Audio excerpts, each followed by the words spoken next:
Jejak di balik kabut. Karya Singgi Hadi Mintarja. Jilid 19. Di sisi lain, Paksi bertempur melawan seorang yang umurnya menjelang separuh baya. Tubuhnya yang tinggi dan kekar nampak sangat meyakinkannya. Di tangannya tergenggam sebuah bindi yang berat. Tetapi di tangan orang itu, bindi itu berputaran dengan cepatnya. Kau tidak mempunyai kesempatan lagi, Paksi, geram orang itu.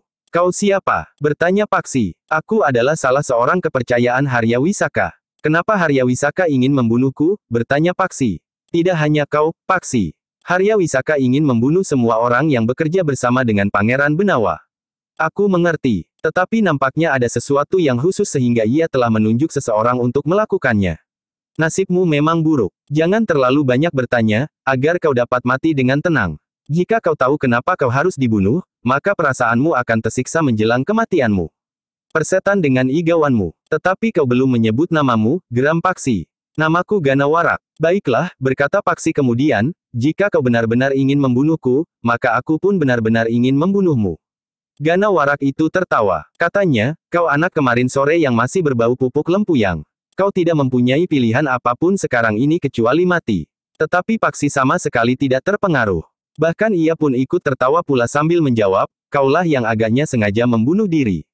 Kenapa kau menjadi jemu untuk berjuang di samping Harya Wisaka? Setan bekasakan kau. Jangan marah.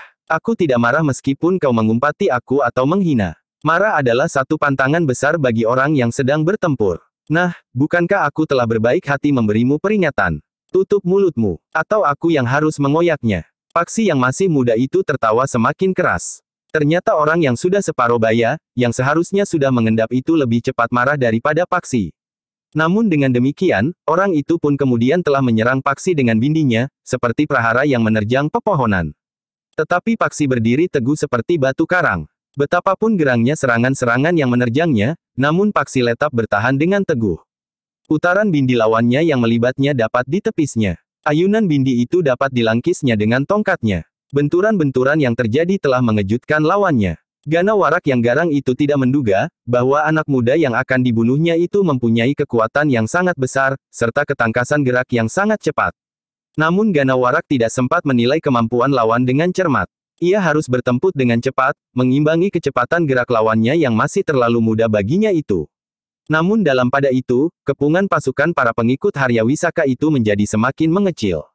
Para cantrik dan para prajurit yang bertahan itu semakin mengalami kesulitan. Jumlah lawan ternyata terlalu banyak. Sementara itu, pasukan berkuda yang meluncur dari pintu gerbang panjang sudah menjadi semakin dekat dengan hutan jabung. Derap kaki kuda yang gemuruh itu bagaikan menggancang bumi menimbulkan gempa. Semakin lama pasukan berkuda itu menjadi semakin dekat. Tetapi mereka yang bertempur di hutan jabung tidak segera mendengarnya. Hiruk-pikuk pertempuran, teriakan-teriakan nyaring, sorak yang sekali-sekali terdengar, dentang senjata dan bentakan-bentakan lantang, memenuhi seluruh arena. Baru kemudian, ketika pasukan berkuda itu menjadi sangat dekat, orang-orang yang bertempur, terutama para pengikut Harya Wisaka, terkejut karenanya. Tetapi mereka tidak mempunyai banyak kesempatan. Demikian mereka menyadari bahwa pasukan berkuda itu datang, maka pasukan berkuda itu telah bergerak melingkar. Mereka telah membuat lingkaran di luar kepungan para pengikut Harya Wisaka. Harya Wisaka yang bertempur melawan Pangeran Benawa mengumpat kasar. Dengan kemarahan yang menggelegak di dadanya, Harya Wisaka itu pun berteriak, apa kerja kelompok yang menutup jalan masuk ke Pajang sehingga prajurit berkuda itu mendapat laporan tentang pertempuran di hutan ini. Tidak ada yang menyahut. Orang-orang yang bertempur di dekat Harya Wisaka juga mempunyai pertanyaan seperti yang diteriakkan oleh Harya Wisaka. Namun segala sesuatunya sudah terjadi. Pasukan berkuda itu telah berada di hutan jabung, bahkan telah mengepung pasukannya. Justru Pangeran Benawalah yang bertanya sambil meloncat surut, kau bertanya kepada siapa, Paman? Kepadaku atau kepada orang lain? Harya Wisaka tidak menjawab, tetapi ia justru menggeram, anak yang malang. Kedatangan mereka akan mempercepat kematianmu. Semula aku masih memikirkan kemungkinan untuk memaafkanmu asal kau serahkan cincin itu kepadaku. Tetapi sekarang, kesempatan itu telah tidak ada sama sekali. Aku harus segera membunuhmu, kemudian menyapu pasukan berkuda itu sampai orang yang terakhir. Tetapi Pangeran Benawa tertawa. Katanya, dalam keadaan seperti ini, Paman masih sempat bermimpi. Lihat Paman, pasukan Paman sudah terkurung. Pasukan Paman memang mungkin mendesak ke dalam kepungan karena jumlah pasukan Paman jauh lebih banyak dari pasukan kami. Tetapi kedatangan pasukan berkuda itu tentu akan membawa perubahan. Jangan banyak bicara. Kau lebih baik mempergunakan kesempatan ini untuk berdoa. Sekejap lagi nyawamu akan terpisah dari ragamu. Namun Haryawisaka lah yang terkejut. Demikian mulutnya terkatup, ujung tombak Pangeran Benawa terjulur ke arah mulutnya. Hampir saja Haryawisaka terlambat. Namun ia masih sempat meloncat surut sambil merendah. Bahkan Haryawisaka sempat menjulurkan senjatanya ke arah lambung Pangeran Benawa. Namun Pangeran Benawa dengan tangkasnya menggeliat, sehingga ujung senjata itu tidak menyentuhnya. Haryawisaka yang kemudian mengerahkan kemampuannya mencoba untuk dengan cepat menghabisi perlawanan Pangeran Benawa. Tetapi Pangeran Benawa yang menyadari keadaan telah meningkatkan ilmunya. Ternyata Haryawisaka tidak segera mampu mengakhiri perlawanan Pangeran Benawa yang jauh lebih muda dari dirinya itu. Meskipun pedangnya berputaran seperti baling-baling yang mengitari tubuhnya, sehingga seakan-akan tubuh Haryawisaka itu terbalut oleh awan yang putih kelabu, namun ujung pedang itu sama sekali tidak mampu menyentuh tubuh Pangeran Benawa. Namun Pangeran Benawa pun mengalami kesulitan untuk menembus kabut yang menyelimuti tubuh Haryawisaka itu. Sementara itu, pasukan berkuda yang telah mulai memasuki arena itu pun segera menambah keseimbangan pertempuran. Jika semula para pengikut Haryawisaka yang mengepung para cantrik dan prajurit yang jumlahnya lebih kecil dari para pengikut Haryawisaka, sehingga mereka semakin terhimpit dalam kepungan yang menyempit, maka justru pasukan Haryawisaka lah yang kemudian telah terjepit. Di bagian dalam mereka harus menghadapi prajurit Pajang dan para cantrik yang sudah berada di hutan Jabung, sedangkan keluar mereka menghadapi para prajurit dari pasukan berkuda yang tegar, yang tenaga dan kekuatannya masih utuh. Sementara itu, kaki-kaki kuda yang beriari lari mengelilingi medan itu pun akan dapat melukai para pengikut Haryawisaka yang menjadi lengah. Pertempuran di arena itu menjadi semakin sengit. Para prajurit berkuda yang bersenjata pedang, bertempur dengan garangnya. Pedang mereka menyambar-nyambar seperti kuku-kuku elang yang tajam mencengkam anak ayam yang berlari ketakutan. Tetapi para pengikut Haryawisaka itu bukannya tidak memberi perlawanan. Mereka pun berusaha untuk meruntuhkan para prajurit yang ada di punggung kuda itu. Beberapa orang telah melemparkan tombak mereka. Ternyata ada juga yang berhasil. Seorang prajurit berkuda yang dadanya tertembus tombak telah terlempar jatuh dari kudanya. Tetapi prajurit yang lain sempat menangkis dengan pedangnya, sehingga tombak itu terlempar jatuh di tanah tanpa menyentuh sasarannya. Tetapi para pengikut Haryawisaka yang marah karena tidak berhasil mengenai penunggangnya, telah menyerang kudanya dengan sengaja. Mereka tidak menghiraukan siapakah sebenarnya lawan mereka. Tetapi kuda-kuda yang menjadi tunggangan itu mereka anggap ikut bersalah. Dengan demikian, maka beberapa ekor kuda telah jatuh terguling. Ujung tombak telah menembus tubuh mereka. Sementara penunggangnya telah terpelanting jatuh. Namun mereka pun dengan tangkasnya meloncat bangkit. Senjata mereka yang masih tetap dalam genggaman pun segera berunduk. Mereka juga tidak menjadi tanggung jika mereka harus bertempur dengan kaki menginjak bumi. Dengan demikian, maka pertempuran di hutan Jabung itu pun menjadi semakin sengit. Pasukan yang dikerahkan oleh Haryawisaka tidak lagi dapat menekan lawan-lawan mereka. Para cantrik dan para prajurit dari pasukan khusus yang memang dikirim untuk melindungi para cantrik, terutama karena di hutan Jabung itu hadir juga Pangeran Benawa dan Raden Sutawijaya, tidak lagi mengalami tekanan yang sangat berat. Sebagian lawan mereka telah bergerak surut untuk menghadapi pasukan berkuda yang datang bagaikan arus banjir bandang itu. Haryawisaka yang mengetahui langsung dan kemudian mendapat laporan tentang keadaan medan, berteriak nyaring, "Tutup mulutmu, dungu. Kau kira aku buta dan tidak dapat melihat apa yang terjadi?" Penghubung itu terdiam. Namun ia pun harus segera tanggap akan keadaan di sekitarnya. Karena itu, maka penghubung itu pun harus bertempur untuk melindungi dirinya. Pangeran Benawa yang masih harus bertempur melawan Haryawisaka berkata, "Jangan marah kepada penghubungmu, Paman. Ia melakukan kewajibannya untuk memberitahukan bahwa pasukan Paman dalam kesulitan. Kau juga harus menutup mulutmu, Benawa," teriak Haryawisaka. Tetapi betapapun Haryawisaka mengerahkan kemampuannya, tetapi Pangeran Benawa benar-benar menguasai ilmunya dengan mapan. Bahkan ketika Haryawisaka sampai pada puncak ilmunya, Pangeran Benawa sama sekali tidak beranjak surut. Pangeran Benawa tidak menjadi gentar melihat cahaya yang berkilat-kilat pada daun pedang lawannya sehingga membuatnya kadang-kadang menjadi silau. Namun dengan ilmu Sabta Panggraita, Pangeran Benawa dapat mengetahui dengan tepat, apa yang dilakukan oleh Haryawisaka. "Kau selama ini berguru kepada siapa, Benawa?" geram Haryawisaka. "Kepada ayahanda, Paman." "Omong kosong. Pekerjaan ayahmu hanyalah bercanda dengan perempuan-perempuan itu." Ia menyisihkan sedikit waktunya, untuk mengajariku bermain tombak bersama Kakang Mas Sutawijaya. "Setan. Tentu pamanahan yang mengajarimu sehingga kau menjadi sangat sombong seperti juga Sutawijaya. Tetapi sebentar lagi Sutawijaya pun akan mati. Tetapi Pangeran Benawa itu berkata, "Lihat Paman. Kedua orang lawan Kakang Mas Sutawijaya itu sama sekali tidak berdaya. Mereka justru mulai terdesak. Sementara itu, Paksi pun tidak dapat dikalahkan oleh lawannya. Itukah saudara-saudara Paman yang Paman banggakan?" Harya Wisaka tidak menjawab. Tetapi dia pun meloncat dengan pedang terjulur lurus ke arah dada Pangeran Benawa. Tetapi Pangeran Benawa dengan cepat mengelak.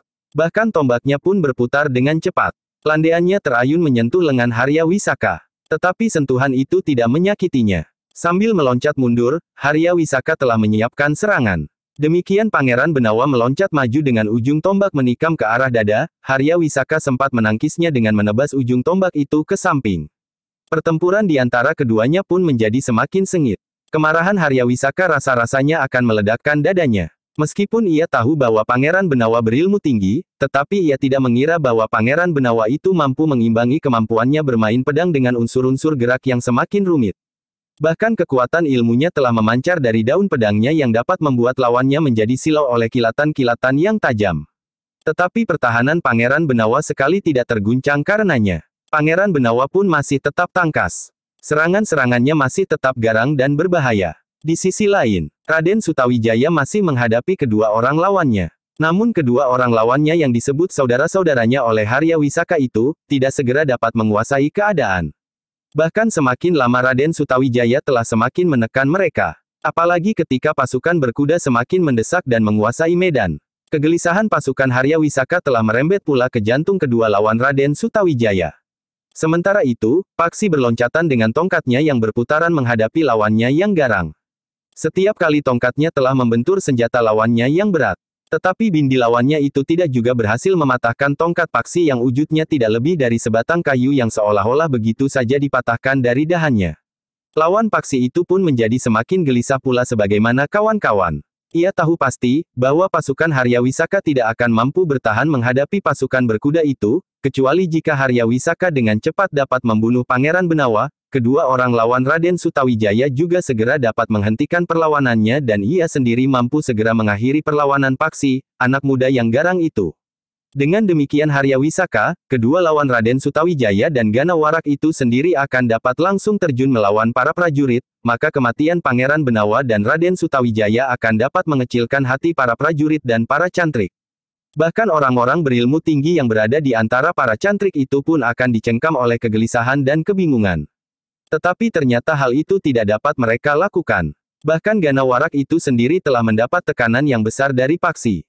Sebenarnya lah tongkat Paksi yang berputaran semakin cepat itu telah mampu menyentuh tubuh Gana Warak. Meskipun sentuhan itu belum menyakitinya, tetapi Gana Warak merasa benar-benar terkejut. Karena itu, maka Gana Warak itu pun telah mengerahkan segenap kemampuannya. Ayunan bindinya pun kemudian bagaikan menimbulkan angin prahara yang dengan kerasnya melanda tubuh Paksi. Paksi harus bertahan terhadap hembusan angin prahara itu. Bahkan kemudian, seakan-akan telah berubah menjadi angin pusaran yang melingkarnya. Debu dan sampah dedaunan berterbangan di sekitarnya. Bahkan angin itu seakan-akan mengangkatnya ke udara. Ilmu iblis mana lagi yang dipergunakan Warak gila ini, geram Paksi. Namun Paksi telah mengenal ilmu seperti itu. Mungkin orang yang pernah menyerangnya dengan ilmu serupa adalah saudara seperguruan Gana Warak. Tetapi mungkin juga bukan. Mungkin mereka adalah sempalan-sempalan dari pergumen yang semula mempunyai satu lajar. Justru karena itu, Paksi telah mendapat petunjuk, bagaimana ia harus melawannya. Sambil berdiri tegak dengan lutut yang sedikit merendah, Paksi pun telah memutar tongkatnya dilambari dengan ilmu yang telah pernah disadapnya. Tongkatnya pun kemudian berputar berlawanan arah dengan angin pusaran yang melandanya. Semakin lama semakin cepat semakin cepat.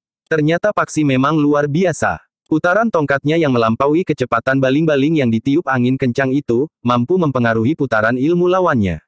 Angin pusaran itu semakin lama menjadi semakin mengecil, sehingga akhirnya yang terjadi adalah gejolak angin yang kacau tanpa arah.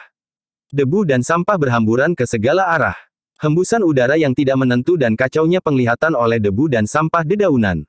Gana Warak mengumpat kasar, namun kemudian dihentakkannya bindinya langsung mengarah ke tubuh Paksi. Namun Paksi pun telah bersiaga sepenuhnya. Dengan cepat ia mengelak. Bindi itu terayun sejengkal dari keningnya. Bahkan Paksi masih sempat menjulurkan ujung tongkatnya. Gana Warak tidak menduga, bahwa Paksi justru menyerangnya dengan ujung tongkatnya. Karena itu, ujung tongkat itu telah mengenai lambungnya. Gana Warak segera meloncat mengambil jarak. Namun Paksi justru memburunya. Serangannya pun telah menyusul pula. Tongkatnya itu pun terayun mendatar menyambar ke arah lututnya. Gana Warak melenting tinggi. Sekali ia berputar di udara, kemudian jatuh tepat pada kedua telapak kakinya, sementara tubuhnya seakan-akan menjadi lentur. Sekali lagi tubuhnya melenting dan terayun di udara. Dengan sebuah putaran di udara, maka Gana Warak telah mengambil jarak. Sehingga ketika Paksi memburunya, Gana Warak telah bersiap sepenuhnya. Namun dalam pada itu, para prajurit berkuda semakin menguasai arena. Para pengikut Haryawisaka semakin terhimpit antara kekuatan yang ada di dalam kepungan mereka dan kekuatan yang kemudian yang ada di dalam kepungan mereka dan kekuatan yang kemudian justru mengepung mereka. Karena itu, maka keutuhan pasukan para pengikut Haryawisaka pun menjadi semakin rapuh.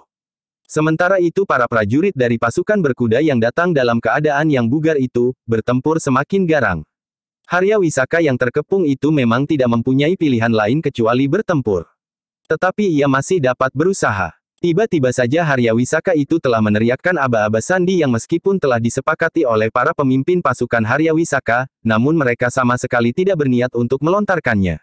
Namun ternyata isyarat sandi itu terlontar juga. Para cantrik dan para prajurit Pajang tidak ada yang mengetahui arti dari isyarat itu.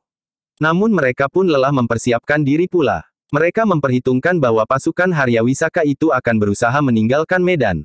Tetapi yang terjadi kemudian agak berbeda dari perhitungan mereka. Haryawisaka tidak beranjak dari lawannya. Demikian pula kedua lawan Sutawijaya yang menjadi semakin sulit. Lawan Paksi pun tidak meninggalkan anak muda itu pula. Namun yang terjadi adalah guncangan di medan pertempuran. Ternyata isyarat itu adalah usaha pasukan Haryawisaka mengerahkan kekuatan di satu sisi. Pasukan mereka seakan-akan telah bergeser dan memusatkan perlawanan mereka pada sisi yang mereka anggap lemah. Isyarat berikutnya telah terlontar pula, dan pertempuran pun segera berubah bentuknya. Pasukan Haryawisaka telah menggempur dinding kepungan yang mereka anggap lemah. Dengan demikian, maka hentakan itu telah mendesak para prajurit dan pasukan berkuda di satu sisi untuk bergeser surut. Namun sebelum lingkaran itu pecah, para prajurit berkuda dengan cepat memperkuat dinding kepungan yang hampir koyak itu. Namun gerak pasukan Haryawisaka telah berubah lagi. Pada dasarnya pasukan Haryawisaka telah mengacaukan garis pertempuran. Sebagian dari mereka sengaja menyusup masuk di sela-sela pasukan lawan. Yang lain, bahkan ada di antara mereka yang sengaja bergerak dengan cepat menyilang garis pertempuran. Namun para prajurit dari pasukan berkuda segera menanggapinya. Mereka menyadari bahwa lawan telah memancing perang brubuh. Sehingga dengan demikian, maka para pemimpin prajurit Pajang itu menduga bahwa itu adalah usaha terakhir dari pasukan Haryawisaka untuk menyelamatkan diri. Dalam pada itu, Haryawisaka sendiri masih ingin mempergunakan kesempatan yang ada untuk menangkap atau membunuh sama sekali Pangeran Benawa. Namun ternyata Pangeran Benawa memiliki ilmu yang lebih tinggi dari dugaannya. Karena itu, maka Haryawisaka lah yang mengalami kesulitan. Tetapi Haryawisaka sama sekali tidak berputus asa. Dikerahkannya segenap ilmunya untuk mematahkan perlawanan Pangeran Benawa. Yang nasibnya lebih buruk dari Haryawisaka adalah Gana Warak. Seorang yang diaku saudara oleh Haryawisaka. Seorang yang berasal dari sebuah perguruan di seberang Gunung Kendeng. Ternyata Paksi yang bersenjata tongkat itu mampu mematahkan ilmu yang berkembang dan bersumber dari Aji Sapu Angin. Karena itu, maka justru Gana Warak lah yang kemudian mengalami kesulitan. Sekali-sekali tongkat Paksi telah dapat menyentuhnya. Bahkan ketika ujung tongkat Paksi menyambar lambungnya, Gana Warak terdorong beberapa langkah surut. Perutnya terasa menjadi mual. Namun sebelum Gana Warak sempat memperbaiki keadaannya, tongkat Paksi yang terayun mendatar menyambar ke arah kening. Gana Warak masih sempat menangkis dengan bindinya yang berat sehingga ujung tongkat itu tidak mengenainya, namun dengan sangat cepat Paksi memutar tongkatnya. Tongkat itu terjulur lurus, menggapai dadanya. Gana Warak terdorong dengan derasnya. Kali ini ia tidak berhasil mempertahankan keseimbangannya, sehingga Gana Warak itu jatuh terbanting di tanah. Namun dengan cepat Gana Warak itu meloncat bangkit. Dengan berteriak nyaring, Gana Warak memusatkan nalar budinya. Sekali lagi ia mencoba menyerang Paksi dengan Aji Sapu Anginnya yang sudah berkembang dan menjadi semakin berbahaya. Tetapi sekali lagi, Paksi mampu meredamnya. Angin pusaran itu pun bagaikan lenyap dihalau oleh gelar kekuatan yang berputar ke arah yang sebaliknya, sesuai dengan putaran tongkat Paksi. Namun serangan yang kedua itu membuat Paksi semakin marah. Karena itu, demikian angin pusaran itu pecah berhamburan, maka serangan Paksi pun datang bagaikan banjir bandang. Ternyata Gana Warak memiliki kemampuan untuk bergerak secepat Paksi. Karena itu maka ujung tongkat Paksi pun lelah mengenainya pula. Bahkan menjadi semakin sering. Ketika tongkat itu benar-benar mengenai keningnya, maka pandangan mata Ganawarak bagaikan menjadi gelap. Sebelum ia sempat berbuat sesuatu, maka tongkat paksi itu telah memukul tengkuknya, sehingga Ganawarak itu jatuh tertelungkup. Sekali lagi paksi mengangkat tongkatnya. Namun kendali nalarnya mampu mencegahnya. Baginya orang itu akan menjadi penting jika paksi menghubungkannya dengan rencana khusus orang itu untuk membunuhnya. Karena itu, maka paksi mengurungkan niatnya untuk membunuhnya. Ketika Ganawarak itu mencoba untuk bangkit, sekali lagi paksi memukul tengkuknya. Tetapi tidak dengan tongkatnya. Paksi memukul tengkuk orang itu dengan tangannya, agar ia dapat memperhitungkan, bahwa orang itu tidak akan mati karenanya. Sebenarnya lah bahwa Ganawarak telah menjadi pingsan. Paksi pun kemudian memanggil salah seorang prajurit yang kehilangan lawannya. Bantu aku mengikat orang ini. Aku memerlukannya. Prajurit itu pun kemudian telah melepaskan kamus dan ikat pinggang orang itu. Dengan kamus dan ikat pinggangnya sendiri, maka tangan dan kaki orang itu telah diikat. Dalam pada itu, perang pun menjadi semakin sengit. Medan itu pun telah menjadi kacau balau. Tetapi para pengikut Haryawisaka yang berlari-lari menyusup di sela-sela lawan dan kawan itu, justru mampu memperpanjang perlawanan. Namun yang terjadi itu tidak akan mempengaruhi akhir dari pertempuran itu. Haryawisaka pun akhirnya menyadari, bahwa tidak ada gunanya lagi bertempur berlama-lama. Justru hanya akan mengurangi jumlah kawan-kawan yang menjadi korban ujung-ujung senjata lawan. Perang Brubu yang kacau itu pun ternyata mampu ditanggapi dengan baik oleh para prajurit yang memang sudah memiliki pengalaman yang luas itu. Sehingga para prajurit dan para cantrik itu tidak menjadi bingung atau kehilangan pegangan. Karena itu, maka sejenak kemudian, telah terdengar isyarat yang dilontarkan oleh Haryawisaka disahut oleh beberapa orang di antara mereka. Isyarat yang kemudian terdengar di seluruh medan itu pun menimbulkan berbagai pertanyaan pada para cantrik dan prajurit Pajang.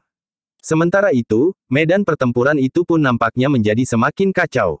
Para pengikut Haryawisaka berlari-lari, menyerang dan menghindar dengan berbagai macam cara yang kadang-kadang kasar. Namun pada saat yang demikian itu, kedua lawan Raden Sutawijaya justru mengalami nasib yang buruk. Ketika keduanya mencoba menghentakkan kemampuan mereka, ternyata Raden Sutawijaya pun telah siap di puncak kemampuannya. Karena itu, maka kedua orang lawannya itu sama sekali tidak berhasil mengacaukan perlawanan Raden Sutawijaya yang agaknya memang tidak menghiraukan suasana seluruh medan, karena Raden Sutawijaya pun yakin, bahwa para cantrik dan para prajurit akan dapat menguasai keadaan. Dalam pertempuran yang semakin cepat, serta kemampuan yang di luar perhitungan nalar, maka kedua orang lawan Sutawijaya itu telah kehilangan kesempatan. Seorang di antaranya yang mencoba untuk menyerangnya dari samping, justru telah terjerumus ke dalam keadaan yang paling buruk. Tombak Raden Sulawijaya lelah menghunjam langsung ke dalam perutnya. Kawannya yang melihat keadaan itu, sama sekali tidak berusaha menolongnya. Ia tahu bahwa usaha itu tentu akan sia-sia. Karena itu, maka ia pun justru berusaha melarikan diri dan hanyut ke dalam kekacau balauan pertempuran. Tetapi Raden Sutawijaya tidak melepaskannya. Dengan loncatan panjang, maka ujung tombak Raden Sutawijaya itu lelah menggapai punggung orang yang berusaha melarikan diri itu. Terdengar teriakan nyaring, namun kemudian diam. Pada saat yang demikian, maka pertempuran pun menjadi semakin kacau. Namun para pengikut Haryawisaka pun telah mempergunakan kesempatan Uniuk itu bergerak keluar dari arena. Mereka bergerak ke arah Hulan Jabung yang masih lebat. Haryawisaka yang tidak lagi mempunyai kemungkinan untuk berhasil menangkap atau membunuh Pangeran Benawa pun berusaha untuk mempergunakan kesempatan itu, melarikan diri dalam perlindungan kekacau balauan itu. Namun dalam pada itu, terdengar Ki Rangga Yuda Pranata berteriak, "Menyerahlah. Kalian tidak mempunyai kesempatan lagi." Tetapi para pengikut Haryawisaka tidak segera memenuhi perintah itu. Mereka masih berusaha untuk melepaskan diri. Mereka menyadari, bahwa jika mereka menyerah, mereka akan diadili dengan tuduhan pemberontakan. Sementara itu, Haryawisaka sendiri masih mencari kesempatan untuk dapat menghindari lawannya yang masih muda itu. Ketika arus kekacauan itu seakan-akan melanda arena tempat Haryawisaka bertempur, karena para pengikut Haryawisaka sengaja ingin memberi kesempatan kepada pemimpinnya Uniuk melarikan diri, maka Haryawisaka telah berusaha untuk hanyut dalam arus yang bergejolak keras itu. Namun demikian ia meloncat surut, maka langkahnya pun segera terhalang. Ternyata Raden Sutawijaya telah berdiri dengan tombak pendek di tangannya menghadangnya. Haryawisaka pun segera bergerak ke samping. Namun sekali lagi langkahnya terhenti. Di hadapannya berdiri Paksi dengan tongkatnya siap untuk menghadapinya. Haryawisaka menjadi berdebar-debar. Sementara itu arus gelombang kekacauan telah berlalu. Para prajurit Pajang telah menghalau para pengikut Haryawisaka dengan meninggalkan korban yang terbujur lintang di medan. Kalian licik, geram Haryawisaka, kalian hanya berani bertempur dengan kelompok seperti ini. Menyerahlah, Paman, desis Pangeran Benawa, bukankah selama ini kita telah bertempur seorang melawan seorang? Ternyata Paman tidak dapat mengalahkan aku. Kau telah menyadap ilmu iblis, geram Haryawisaka. Pangeran Benawa tersenyum. Katanya, apakah yang Paman katakan? Aku mohon Paman menyerah. Ayahanda bukan pendendam. Kalau saja kalian jantan, aku akan menantang salah seorang di antara kalian untuk berperang tanding. Paman mempunyai persoalan dengan aku, berkata Pangeran Benawa, karena itu, perang tanding itu hanya dapat Paman lakukan untuk melawan aku. Tetapi jika Paman kehendaki, aku pun siap melayani Paman, desis Raden Sutawijaya. Haryawisaka termangu-mangu. Sementara itu Pangeran Benawa pun berkata, sebelum kita berperang tanding Paman, aku ingin menantang Paman untuk berlomba ketangkasan naik kuda. Aku ternyata seorang pendendam. Sebelum kita berlomba ketangkasan naik kuda, aku masih belum puas. Baru kemudian kita akan berperang tanding jika Paman inginkan. Wajah Haryawisaka terasa menjadi panas. Tetapi ia memang tidak akan dapat berebut apa-apa menghadapi ketiga orang yang telah mengepungnya itu.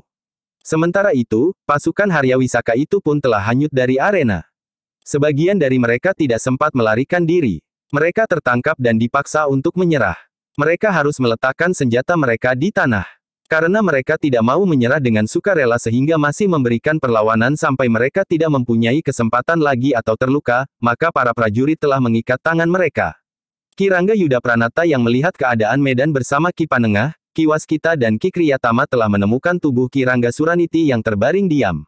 Sayang sekali, Ki Rangga Yuda Pranata berjongkok di sisinya, ia seorang prajurit yang baik. Ia memiliki ilmu yang tinggi. Namun mereka pun terkejut pula ketika mereka melihat Ki Rangga Suratapa terbaring tidak terlalu jauh dari tubuh Ki Rangga Suraniti. Tetapi Ki Rangga Suratapa itu masih bertahan. Nafasnya masih mengalir lancar dari lubang hidungnya. Dengan cepat Ki Waskita merawatnya. Ia membawa obat yang untuk sementara akan dapat menolongnya. Ki Lurah Yudatama, desis Ki Rangga Suratapa. Kenapa? Ia juga terluka parah. Ki Panengahlah yang kemudian bangkit. Sementara dengan sendat Ki Rangga berkata, ia berada tidak jauh dari tempat ini.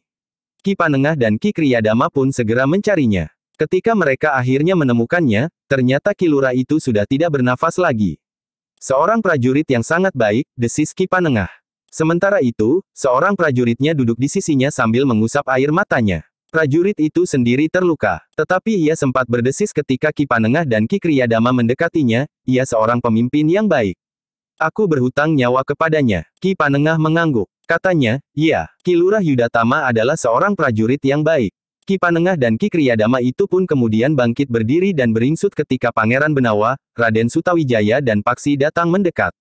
Di antara mereka berdiri Haryawisaka yang sudah tidak bersenjata. Demikian prajurit yang menangisi Ki Lurah Yudatama itu melihat Haryawisaka, maka tiba-tiba saja ia meloncat bangkit. Pedangnya terangkat dan terayun dengan derasnya sambil berteriak, kaulah sumber dari malapetaka ini. Tetapi pedang itu membentur landaian tombak pendek Pangeran Benawa. Demikian kerasnya, apalagi orang itu tidak mengira bahwa akan terjadi benturan, maka pedang itu telah terlepas dari tangannya. Orang itu terkejut. Selangkah ia surut. Dengan wajah yang tegang prajurit itu pun bertanya, kenapa pangeran menghalangi aku? Prajurit, desis Ki Kriyadama, kau berbicara dengan Pangeran Benawa. Iya, aku tahu. Justru karena itu aku bertanya. Bukankah Haryawisaka ini sumber dari malapetaka ini? Kau telah kehilangan unggah-ungguh, berkata Ki Kriyadama. Orang itu terdiam, sementara Pangeran Benawa berkata, aku tahu, hatinya sedang bergejolak. Prajurit itu pun kemudian menundukkan kepalanya, sementara Pangeran Benawa berkata, aku memerlukan Haryawisaka hidup-hidup. Aku ingin mendengar Paman Harya bercerita tentang ketegaran kudanya, tentang mimpi-mimpinya dan tentang dunianya. Prajurit itu menunduk semakin dalam. Sementara Pangeran Benawa menepuk bahunya sambil berkata, kau adalah seorang prajurit yang baik.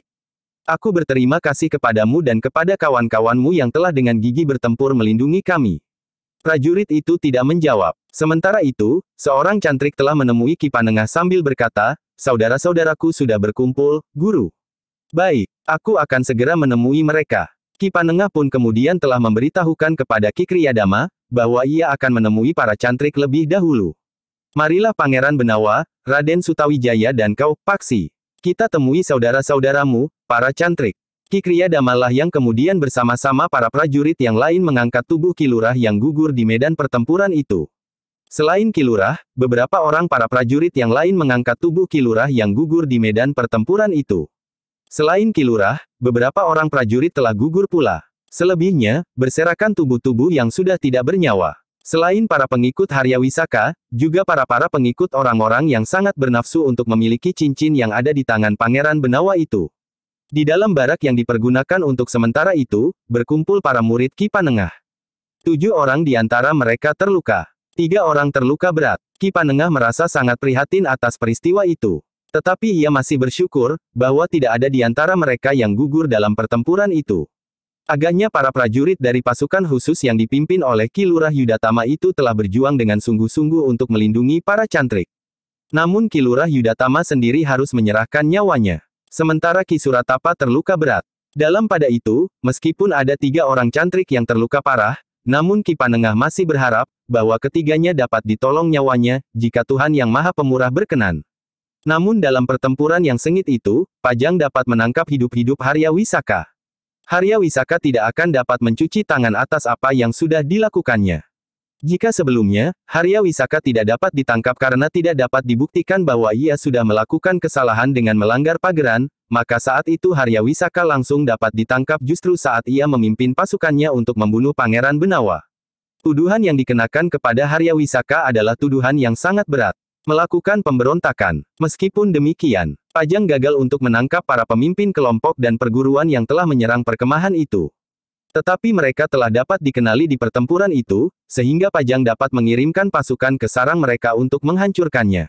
Dalam pada itu, Paksi pun kemudian telah teringat kepada seseorang yang mengaku saudara Harya Wisaka yang telah berusaha membunuhnya. Ia dapat membuat orang itu pingsan dan kemudian memerintahkan beberapa orang prajurit untuk mengikatnya. Paksi pun kemudian minta diri untuk mencari orang yang mengaku bernama Gana Warak itu. Namun Paksi menjadi sangat kecewa. Ternyata orang yang mengaku bernama Gana Warak itu sudah terbujur membeku. Siapa yang membunuhnya? Bertanya Paksi, bukankah saat ia diikat, ia hanya pingsan? Ya, Paksi, jawab seorang prajurit, tetapi ketika arus kekacauan itu melanda tempat ini, dan kemudian dapat kami singkirkan, orang itu kami dapati sudah mati.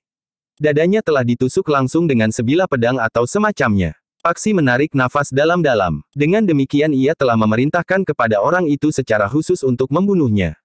Ketika Paksi kemudian kembali ke dalam baraknya, maka ia pun langsung mendekati Harya Wisaka yang duduk bersandar tiang. Sementara tangannya yang melingkari tiang itu terikat dengan eratnya. Harya Wisaka, geram Paksi, bukankah Gana Warak itu kau aku atau mengaku saudaramu? Harya Wisaka memandang wajah Paksi yang tegang. Namun Harya Wisaka yang terikat itu justru tersenyum. Katanya, kenapa kau nampak menjadi sangat gelisah? Apakah kehilangan sesuatu di medan? Kenapa kau secara khusus telah memerintahkan Gana Warak itu membunuhku? Harya Wisaka itu bahkan tertawa. Katanya, aku ingin kau mati. Kenapa? Kenapa? Kenapa aku ingin kau mati? Kau adalah bagian dari kekuatan lawanku. Apakah ada yang aneh? Pangeran Benawa dan Raden Sutawijaya mendekatinya. Dengar nada berat Raden Sutawijaya itu bertanya, ada apa Paksi? Harya Wisaka telah memerintahkan seseorang secara khusus untuk membunuhku. Ia pun telah berbuat demikian atas diriku. 2 orang yang diakunya sebagai saudaranya, berusaha untuk membunuhku. Tentu ada sebabnya. Sebenarnya aku dapat menangkap orang itu hidup-hidup.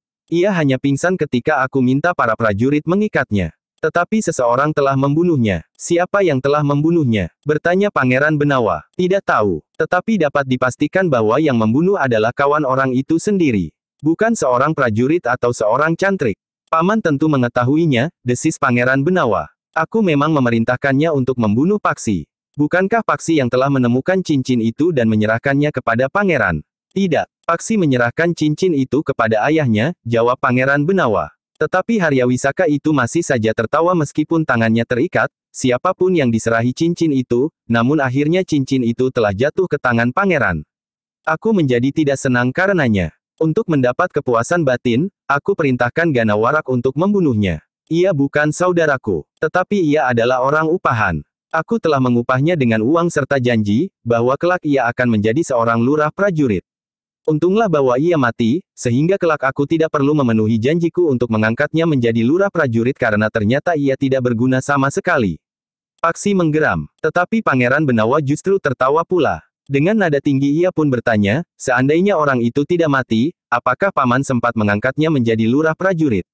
"Iya, kapan?" bertanya Pangeran Benawa. "Pada suatu hari setelah aku mengambil alih pimpinan pemerintahan Pajang dari tangan Kangjeng Suitan Hadiwijaya." Pangeran Benawa mengerutkan dahinya. Namun ia sama sekali tidak nampak marah, sehingga Paksi menjadi heran karenanya. Paksi sendiri hampir tidak dapat menahan diri menghadapi sikap Arya Wisaka. Tetapi Pangeran Benawa sendiri bahkan kemudian tertawa berkepanjangan. Demikian pula Raden Sutawijaya. Dengan ringan Pangeran Benawa bertanya, "Kapan itu kira-kira terjadinya, Paman?" Arya Wisaka termangu-mangu sejenak. Tetapi ia mulai jengkel terhadap sikap Pangeran Benawa dan Raden Sutawijaya. Mereka sama sekali tidak menunjukkan kemarahan mereka. Pembicaraan itu mereka anggap sebagai sendau gurau saja, atau lebih buruk lagi keduanya menganggapnya hanya sekedar sebagai lelucon yang pantas ditertawakan. Karena itu, maka Arya Wisaka tidak tertawa lagi. Ia tidak berhasil membuat Pangeran Benawa dan Raden Sutawijaya marah. Memang Paksi nampak menjadi marah. Tetapi yang lain justru mentertawakannya. Ternyata dugaan Arya Wisaka benar. Pangeran Benawa itu pun kemudian berkata, "Paman memang seorang yang jenaka." Dalam keadaan seperti ini, Paman masih sempat bergurau. "Aku tidak bergurau," Arya Wisaka justru mulai membentak, "aku berkata sebenarnya. Aku akan merebut singgasana dari tangan Karebet, anak tingkir itu." "Jangan marah, Paman. Aku juga tidak marah, meskipun yang Paman sebut Karebet anak tingkir itu adalah ayahandaku yang sekarang bertahta di Pajang. Kau tidak akan dapat marah, karena yang aku katakan itu benar. Aku tahu Paman bahwa yang Paman katakan itu benar. Aku tidak akan marah. Aku justru bangga bahwa seorang gembala dari tingkir akhirnya dapat menjadi raja di Pajang." "Nah, bukankah nalarnya begitu?" "Cukup," bentak Arya Wisaka, "jika saja tanganku tidak terikat. Pada saatnya aku akan melepaskan ikatan tangan Paman untuk melakukan lomba menunggang kuda. Aku sudah mendapat seorang pengikut lagi. Kakang Mas Sutawijaya. Jadi kita akan berlomba bertiga. Aku tidak mengajak Paksi, karena menurut perhitunganku, Paksi masih belum dapat menyamai Paman dalam hal menunggang kuda." "Cukup, diam kau Benawa." Tetapi Raden Sutawijaya pun justru bertanya, "Kenapa Paman menjadi marah? Sebaiknya Paman sedikit sabar, agar Paman tidak mengalami goncangan perasaan, karena kemarahan Paman itu tidak akan berarti apa-apa. Tidak akan menimbulkan perubahan pada keadaan Paman sekarang." "Diam, diam," Arya Wisaka itu berteriak. Tetapi yang terdengar kemudian adalah Pangeran Benawa dan Sutawijaya tertawa. Dengan nada tinggi Pangeran Benawa berkata, "Pamanlah yang mulai mengajak kami bergurau. Sekarang Paman pulalah yang mulai menjadi marah. Untunglah bahwa kami tidak marah. Keadaan kami sekarang jauh lebih baik dari keadaan Paman, sehingga jika kami bertindak lebih jauh dari sekedar mentertawakan Paman, Paman tidak mencegahnya. Kalian mau apa? Kalian ingin membunuhku? Kenapa tidak kau lakukan? Kami masih memerlukan Paman. Sudah aku katakan, aku adalah pendendam. Aku harus menunjukkan kelebihanku bermain kuda. Baru kemudian akan dipertimbangkan, langkah-langkah yang akan kami ambil." Arya Wisaka menggeram. Namun ia tidak berkata apa-apa lagi. Sementara itu Pangeran Benawa lah yang berkata kepada Paksi, "Sudahlah Paksi. Jangan kau paksa Paman." Arya Wisaka sekarang berbicara tentang saudaranya yang secara khusus diperintahkannya untuk membunuhmu. "Besok atau lusa kita masih mempunyai waktu." Paksi mengangguk kecil. Katanya, "Baiklah Pangeran. Tetapi hamba tidak dapat melupakan hal ini." "Aku mengerti," berkata Pangeran Benawa. Mereka bertiga pun kemudian telah meninggalkan Arya Wisaka yang masih terikat. Sementara itu, Ki Rangga Suratapa pun telah dibawa ke dalam barak itu. Lukanya juga sangat parah. Sedangkan para prajurit yang terluka lainnya telah dibawa ke barak sebelah. Para tabib yang bertugas dalam lingkungan keprajuritan yang menyertai pasukan berkuda itu pun segera bekerja keras untuk mengobati dan merawat mereka. Sementara itu para prajurit yang lain pun sibuk mengumpulkan para prajurit yang gugur. Sedangkan yang lain lagi mengurus mereka yang tertangkap. Baik para pengikut Arya Wisaka maupun para anggota gerombolan dan para murid dari perguruan yang ingin memiliki cincin yang berada di tangan Pangeran Benawa itu. Dalam pada itu, selain seorang tabib dari lingkungan keprajuritan yang terbaik, maka Ki Waskita dan Ki Panengah telah ikut menangani langsung para cantrik yang terluka. Apalagi mereka yang parah. Hari itu, adalah hari yang sangat sibuk bagi para prajurit. Mereka harus mengumpulkan kawan-kawan mereka yang terluka dan yang gugur. Di samping itu mereka harus mengurus dan kemudian mengawasi para tawanan yang mengumpulkan para pengikut gerombolan dan perguruan-perguruan yang ingin menangkap Pangerang Benawa serta para pengikut Arya Wisaka yang terbunuh, kemudian menguburkannya, serta membawa mereka yang terluka ke barak. Sementara itu, dua orang prajurit berkuda telah berpacu ke Pajang untuk memberikan laporan, akhir dari permainan yang rumit di hutan Jabung itu. Yang gugur akan dibawa ke Pajang dan dimakamkan dengan upacara resmi, berkata Ki Tumenggung Wirayuda. Namun upacara pemakaman tidak dapat dilangsungkan pada hari itu juga, karena senja telah turun. Dalam keremangan senja itulah, Pangeran Benawa sendiri bersama Raden Sutawijaya dan Paksi telah membawa Haryawisaka ke Pajang. Mereka langsung membawa Haryawisaka menghadap Ki Gede Pamanahan. Tetapi di hadapan Ki Gede Pamanahan, Haryawisaka itu pun berkata dengan lantang, "Untuk apa aku dibawa kemari? Paman Haryawisaka harus mempertanggungjawabkan semua perbuatan paman," jawab Pangeran Benawa. "Tetapi kenapa aku harus menemui Ki Gede Pamanahan? Ia tidak berhak menuntut pertanggungjawabanku. Hanya mereka yang sederajat atau lebih tinggi dari derajatku yang dapat memeriksa aku dan apalagi menurut tanggung jawabku. Aku hanya mau berbicara dengan Sultan Hadiwijaya." "Maksud paman," karebet gembala dari Tingkir itu. "Nanti paman juga tidak mau berbicara dengan orang yang menurut paman adalah keturunan pihak pedarakan itu," berkata Pangeran Benawa. "Setan kau pangeran. Siapapun orang itu, tetapi orang itu sekarang menjadi sultan di Pajang. Paman Pemanahan sekarang adalah orang yang mendapat kepercayaan dari Kangjeng Sultan untuk mempertanggungjawabkan keamanan Pajang dalam arti yang seluas-luasnya selain kedudukannya sebagai panglima seluruh pasukan Pajang, paman. Aku tidak peduli. Aku hanya mau berbicara dengan Sultan." "Baiklah. Jika demikian, persoalan paman tidak akan pernah selesai, karena Kangjeng Sultan telah menugaskan Paman Pemanahan untuk menangani persoalan Paman Haryawisaka. Aku akan bertemu dengan Sultan sendiri." Haryawisaka itu pun berteriak marah. Tetapi Pangeran Benawa hanya tersenyum saja. Karena Ki Gede Pemanahan, Pangeran Benawa itu pun bertanya, "Bagaimana menurut pertimbangan paman? Jika Haryawisaka tidak mau berbicara dengan aku, apa boleh buat? Maksud paman, simpan saja Haryawisaka di ruang tahanan." "Sampai kapan, paman?" Dengan sengaja Pangeran Benawa bertanya. Ki Gede Pemanahan tersenyum pula. Jawabnya, "Sampai Haryawisaka mau berbicara. Kalau ia tidak juga mau berbicara dengan paman, ia tidak akan pernah keluar dari bilik tahanannya. Itu tidak adil. Itu sewenang-wenang. Inikah cara yang ditempuh Pajang untuk menegakkan pageran? Jika paman tidak mau berbicara, lalu apa gunanya untuk mengeluarkan paman dari tahanan?" Berkata Raden Sutawijaya. "Aku mau bicara dengan Sultan." "Ayahanda Sultan sangat sibuk," sahut Raden Sutawijaya. "Omong kosong. Karebet hanya sibuk dengan perempuan." "Nah, bukankah paman tahu bahwa ayahanda sibuk dengan perempuan sehingga ayahanda tidak sempat menemui paman? Itu tidak adil. Itu sewenang-wenang. Bukankah paman memahami tata pemerintahan? Bukankah paman tahu, bahwa tidak semua persoalan harus ditangani oleh Kangjeng Sultan sendiri? Dalam hal ini Kangjeng Sultan sudah menugaskan Paman Pemanahan. Karena itu kedudukan Paman Pemanahan tidak ada ubahnya dengan kedudukan ayahanda Sultan sendiri." "Diam kau, diam. Kalian tidak tahu apa-apa tentang pemerintahan. Ki Gede Pemanahan juga tidak tahu apa-apa. Menurut paman, yang diketahui oleh ayahanda Sultan tentu juga hanya perempuan. Bukankah begitu? Setan kau Sutawijaya." Raden Sutawijaya tertawa. Sementara Ki Gede Pemanahan pun berkata, "Masukkan ke dalam bilik tahanan. Beri kesempatan Haryawisaka merenungi perbuatannya sampai ia mau berbicara." "Tidak, itu tidak adil. Aku tidak mau sebelum aku berbicara dengan Sultan."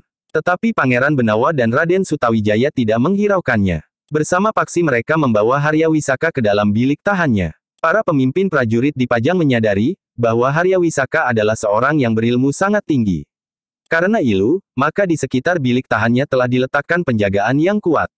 Di samping 5 orang prajurit, telah dilugaskan seorang perwira yang dianggap memiliki ilmu yang tinggi untuk mengawasi Haryawisaka.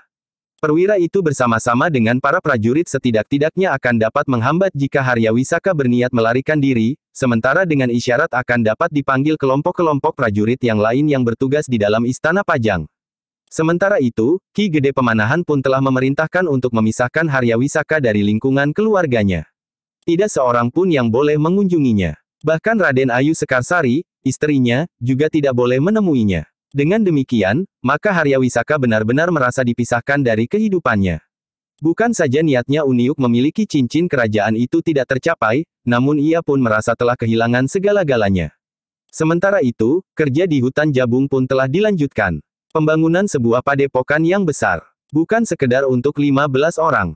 Tetapi para pemimpin dan para canirik sudah membayangkan, bahwa padepokan itu akan menjadi padepokan dan sebuah perguruan yang berpengaruh di Pajang. Pangeran Benawa, Raden Sutawijaya dan Paksi bersama para cantrik telah tenggelam lagi di dalam kerja bersama para prajurit demikian masa berkabung lewat. Meskipun gerombolan-gerombolan dan perguruan-perguruan yang menginginkan Pangeran Benawa serta kekuatan Harya Wisaka sudah dihancurkan, namun para pemimpin di Pajang masih juga merasa perlu untuk menempatkan para prajurit di hutan Jabung.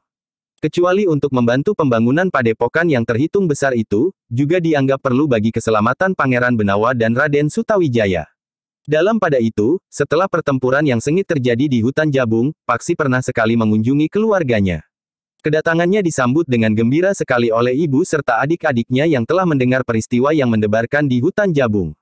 Yang Maha-Maha Agung masih melindungi aku, ibu. Sebagaimana saat-saat pengembaraanku, aku selamat. Syukurlah, Paksi, berkata ibunya dengan mata yang berkaca-kaca, aku sangat mencemaskanmu.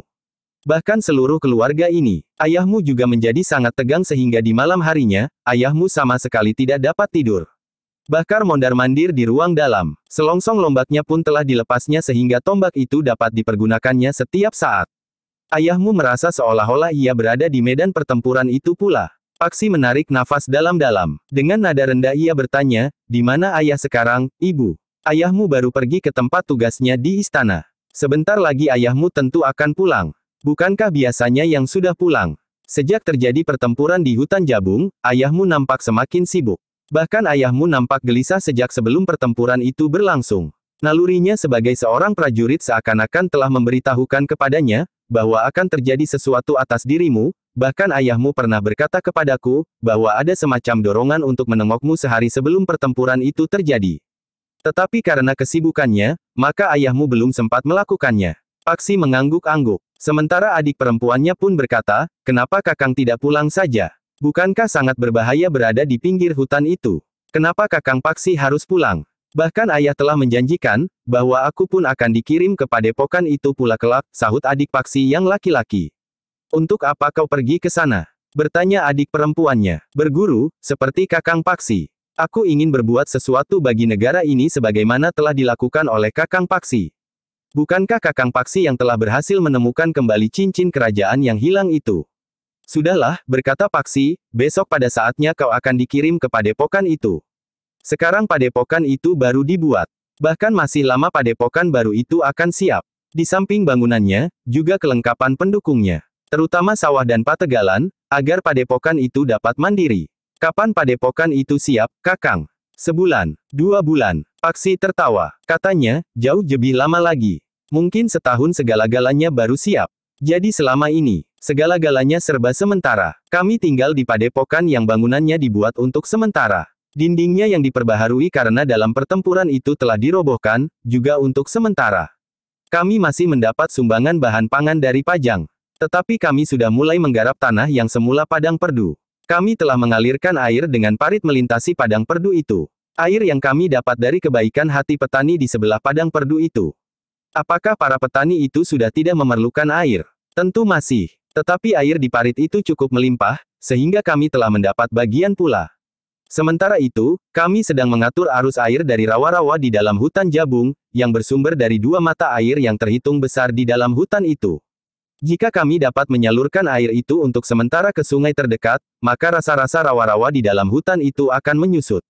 Hutan itu akan dapat ditebang dan dibuat tanah yang tak pernah mengering meskipun di musim kemarau. Kakang, berkata adik laki-laki Paksi, aku ingin ikut Kakang sekarang saja.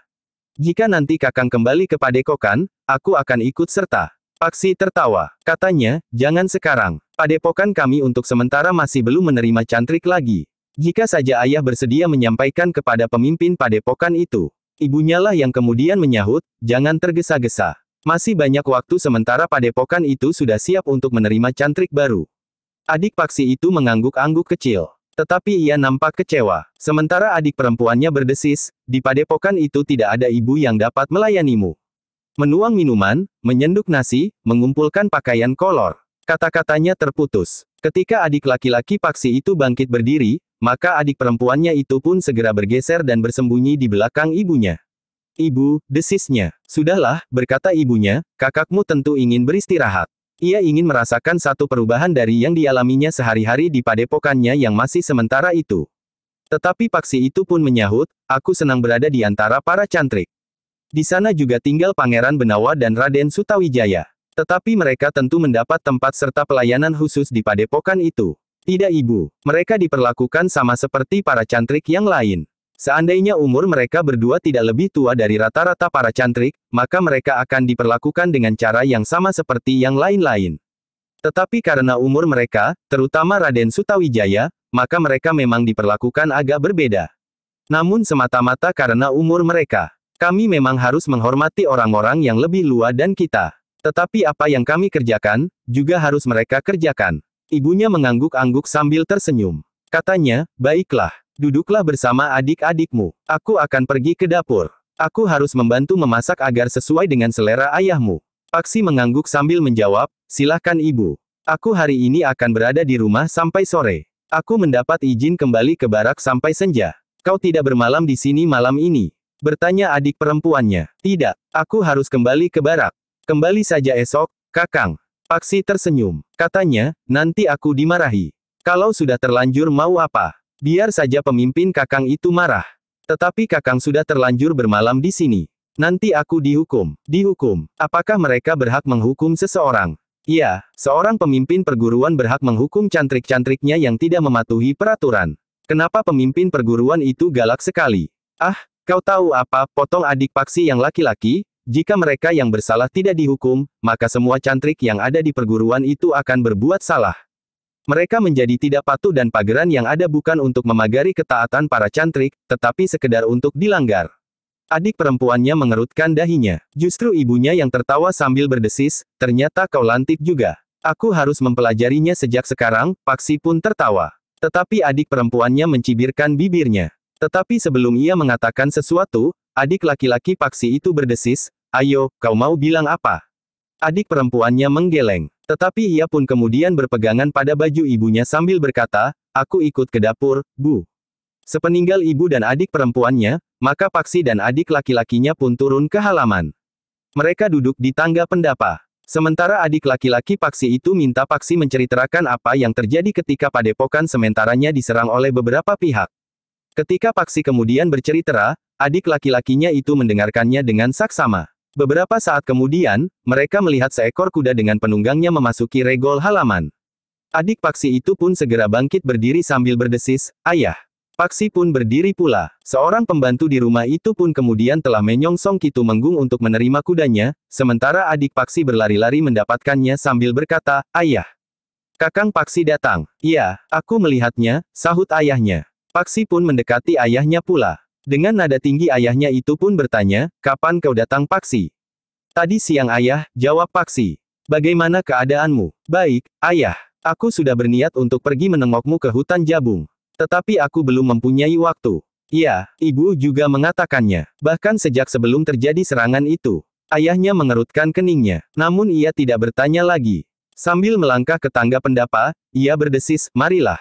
Kita duduk di dalam. Paksi dan adiknya pun kemudian mengikuti ayahnya yang melangkah naik ke pendapa, langsung ke pintu peringgitan dan masuk ke ruang dalam. Paksi dan adiknya pun duduk di atas tikar pandan di ruang dalam, sementara ayahnya pergi ke biliknya untuk berganti pakaian serta menyimpan kerisnya. Baru kemudian ayahnya itu telah duduk di ruang dalam pula. Sementara seorang pembantunya telah menyiapkan makan siang diawasi oleh Nyi Tumenggung sendiri. Sambil meneguk minuman, ayah Paksi itu pun berkata, aku telah mendengar secara terperinci, apa yang telah terjadi di hutan Jabung itu, Paksi. Satu perjuangan yang sangat berat. Untunglah bahwa pasukan berkuda itu tidak terlambat datang. Jika saja mereka terlambat, agaknya mimpi tentang padepokan itu akan segera pudar. Bukan hanya itu ayah. Pangeran Benawa dan Raden Sutawijaya tentu sudah terbunuh. Iya, agaknya Pangeran Benawa telah melakukan satu kesalahan besar dengan membawa cincin itu ke hutan Jabung. Seharusnya ia menyadari, bahwa cincin itu sedang diburu oleh banyak orang. Kenapa cincin itu tidak disimpan saja di bangsal pusaka? Tetapi rencana Pangeran Benawa dan Raden Sutawijaya justru berhasil ayah. Apa yang berhasil? Pajang dapat menghancurkan gerombolan-gerombolan dan perguruan-perguruan yang memusuhi Pajang itu. Nafsu mereka untuk memiliki cincin itu adalah wujud dari nafsu mereka untuk menghancurkan kuasa Pajang dan kemudian memiliki kuasa itu, karena mereka percaya bahwa siapa yang memiliki cincin itu akan dapat memegang kendali pemerintahan di tanah ini. Setidak-tidaknya keturunannya kelak. Namun hasil yang terpenting dari pancingan Pangeran Benawa itu adalah tertangkapnya Harya Wisaka. Wajah Ki Tumenggung itu pun berkerut. Tetapi hampir di luar sadarnya ia berdesis, Harya Wisaka itulah yang bodoh. Seharusnya ia membuat perhitungan yang lebih matang. Ia harus meyakini bahwa pasukan berkuda itu tidak akan sempat pergi ke hutan Jabung. Setidak-tidaknya Haryawisaka perlu membuat hambatan agar pasukan berkuda itu tidak akan sampai ke hutan Jabung secepatnya. Ya, jawab Paksi, jika Haryawisaka dapat menghambat beberapa lama sehingga pasukan berkuda itu datang terlambat, maka ia tidak akan dapat tertangkap. Mungkin Pangeran Benawa dan Raden Sutawijaya telah gugur. Ayah Paksi itu termangu-mangu sejenak. Namun kemudian ia pun berkata, tetapi syukurlah, bahwa hal itu tidak terjadi, sehingga Pangeran Benawa dan Raden Sutawijaya dapat diselamatkan. Aku pun harus mengucap syukur pula ayah.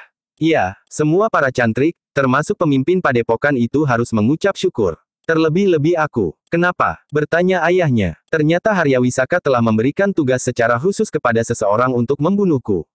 Hei, Kitu Menggung nampak terkejut, seseorang secara khusus untuk membunuhmu. Iya, ayah. Kenapa? Bertanya ayahnya dengan nada berat. Aku tidak tahu, ayah.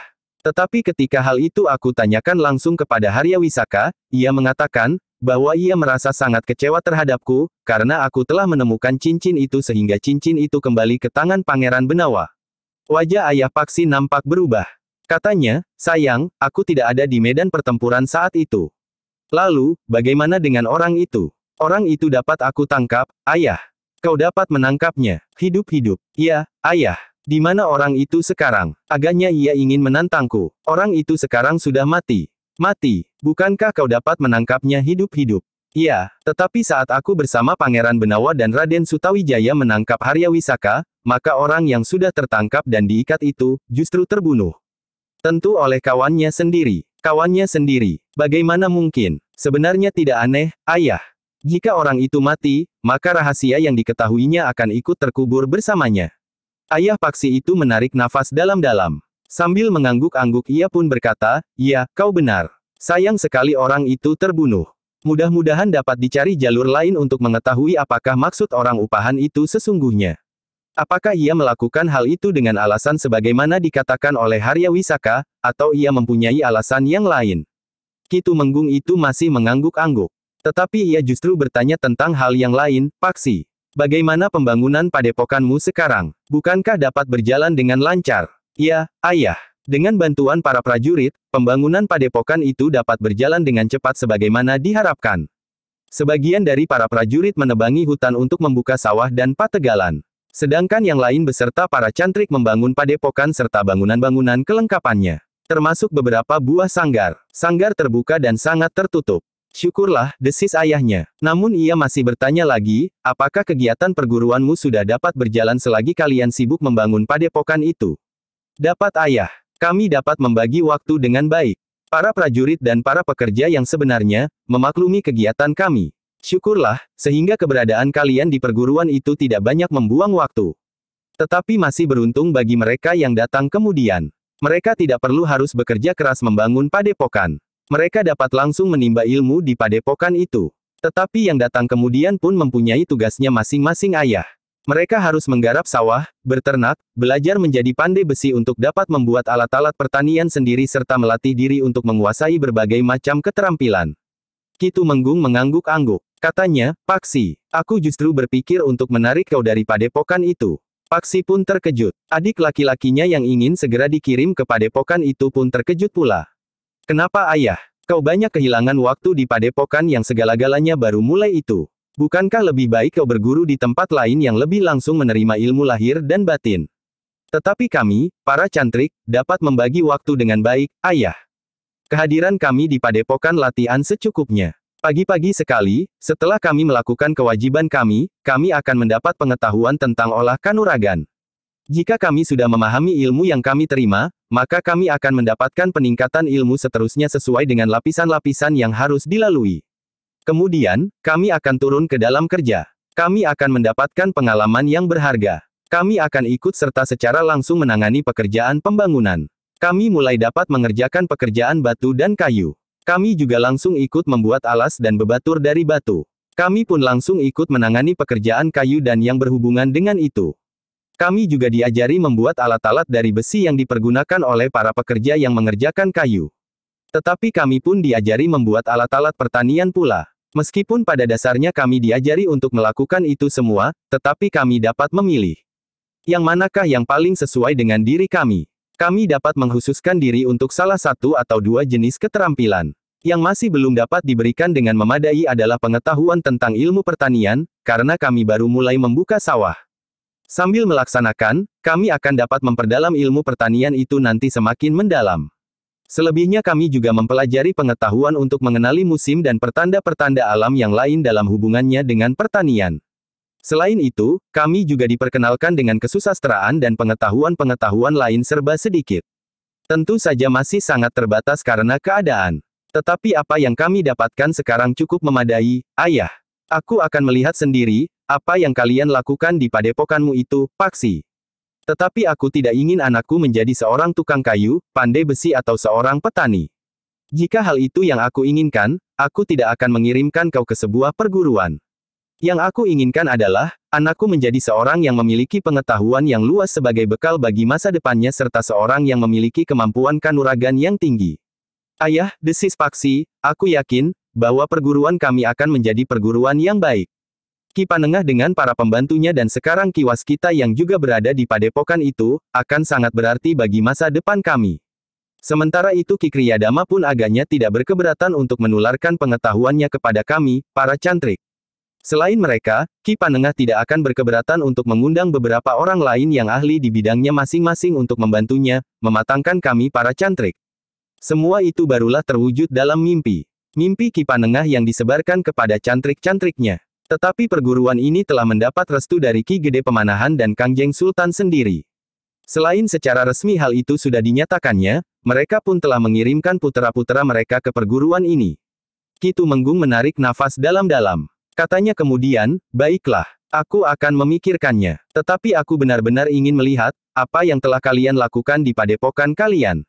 Paksi pun mengangguk-angguk kecil. Namun ia tidak menjawab. Dalam pada itu, makan pun telah siap. Karena itu, maka Nyi Tumenggung pun telah mempersilahkan suaminya dan anak-anaknya makan bersama di ruang dalam. Nyi Tumenggung sendiri justru lebih banyak sibuk melayani suami dan anak-anaknya daripada makannya sendiri. Tetapi wajah Nyi Tumenggung nampak cerah melihat keluarganya yang utuh sedang makan bersama-sama. Jangan berbicara saja, desis Nyi Tumenggung ketika adik Paksi yang laki-laki selalu saja bertanya kepada Paksi. Anak muda itu mengangguk. Tetapi setelah diam beberapa saat, ia mulai bertanya-tanya lagi. Nanti kau terbatuk, ayahnya pun memperingatkannya. Beberapa saat setelah mereka selesai makan, maka Ki Tumenggung pun kemudian berkata, beristirahatlah dahulu, Paksi. Aku akan berada di Serambi. Udaranya terasa panas di sini. Silahkan ayah, sahut Paksi, aku juga akan melihat burung-burung di halaman samping. Aku mempunyai bekisar baru, Paksi, berkata ayahnya. Aku sudah mendengar kokoknya ayah. Tentu bekisar yang bagus. Paksi pun kemudian telah pergi ke halaman samping bersama adik laki-lakinya ketika Ki Tumenggung pergi ke Serambi, sementara ibunya membenahi mangkuk-mangkuk yang kotor. Bawalah ke belakang, berkata ibunya kepada adik Paksi yang perempuan. Meskipun gadis kecil itu anak seorang Tumenggung, tetapi ibunya mengajarinya untuk melakukan tugas seorang gadis agar kelak ia menjadi seorang perempuan yang tidak canggung menangani rumah tangganya.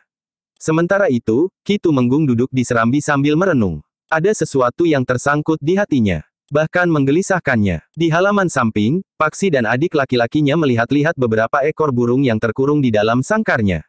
Di 3 sangkar yang lebih besar, terdapat 3 ekor bekisar yang tidak henti-hentinya berkokok. Burung-burung itu tidak henti-hentinya bernyanyi, Kakang, berkata adik laki-laki Paksi. Paksi mengangguk-angguk, sementara adiknya berkata selanjutnya, dan bekisar itu selalu berkokok menantang. Kau yakin bahwa burung-burung itu bernyanyi karena hatinya gembira? Tentu, jika burung-burung itu tidak sedang bergembira, mereka tidak akan bernyanyi. Bagaimana jika mereka tidak sedang bernyanyi, tetapi mereka sedang meratap? Meneriakkan kepedihan mereka karena mereka terkurung di dalam sangkar. Betapapun bagusnya sangkar yang diperuntukkan bagi mereka, tetapi arti sangkar itu bagi mereka sama saja dengan sangkar yang buruk. Ah, tentu tidak Kakang. Sangkar yang bagus tidak sama dengan sangkar yang buruk. Mungkin bagi kita yang memandang kelincahan burung-burung itu serta mendengarkan kicaunya, apakah burung-burung itu sedang bergembira atau sedang menangis? Tetapi bagi mereka, sangkar itu telah membatasi kebebasan mereka. Perampasan atas kemerdekaan mereka. Adik Paksi itu merenung sejenak. Tetapi ia pun berkata, apakah burung-burung itu tidak lebih senang berada di dalam sangkar? Mereka tidak perlu bersusah payah mencari makan. Tetapi mereka terpisah dari keluarganya. Mungkin pada saat burung-burung itu ditangkap, anaknya masih terlalu kecil untuk ditanggalkannya sehingga anak-anak burung itu menunggu tanpa akhir terpisah dari alamnya. Dari dunianya yang luas seluas langit yang biru. Adik Paksi itu mengangguk-angguk kecil. Dengan ragu-ragu ia berdesis, tetapi banyak orang yang memelihara burung di dalam sangkar. Sudahlah, marilah kita lihat kuda-kuda ayah di kandang. Kuda Kakang juga berada di kandang. Paksi tersenyum. Namun tiba-tiba adiknya bertanya, apakah kuda-kuda itu juga tidak merasa dirampas kebebasannya? Bahkan setiap kali mendapat beban di punggungnya. Ia Paksi mengangguk-angguk, kuda, kerbau, lembu. Bahkan dengan dicocok hidungnya, adiknya memandang Paksi dengan tajamnya. Tiba-tiba dari mulutnya terdengar ia berdesis, begitu burukkah perisai kita, Kakang? Paksi menarik nafas dalam-dalam. Katanya, asal kita tahu saja. Dengan demikian kita jangan menambah beban mereka. Kita harus bersikap baik terhadap kuda kita, kerbau kita, lembu kita dan binatang-binatang peliharaan kita yang lain. Apalagi binatang-binatang kita yang dapat membantu tugas-tugas kita. Tetapi adiknya menyambung, dan yang dapat menghibur hati kita. Paksi tertawa, didorongnya kening adiknya dengan jari-jarinya. Namun Paksi kemudian berkata, mari, kita pergi ke sanggar. Sudah lama aku tidak melihat sanggar itu. Sanggar itu jarang dipakai. Tetapi setiap hari selalu dibersihkan. Kau tidak pernah berlatih di dalam sanggar. Apa yang dapat aku lakukan? Meloncat-loncat, berguling-guling. Tetapi bukankah kau sudah memiliki dasar ilmu kanuragan? Kita pernah berlatih serba sedikit waktu itu.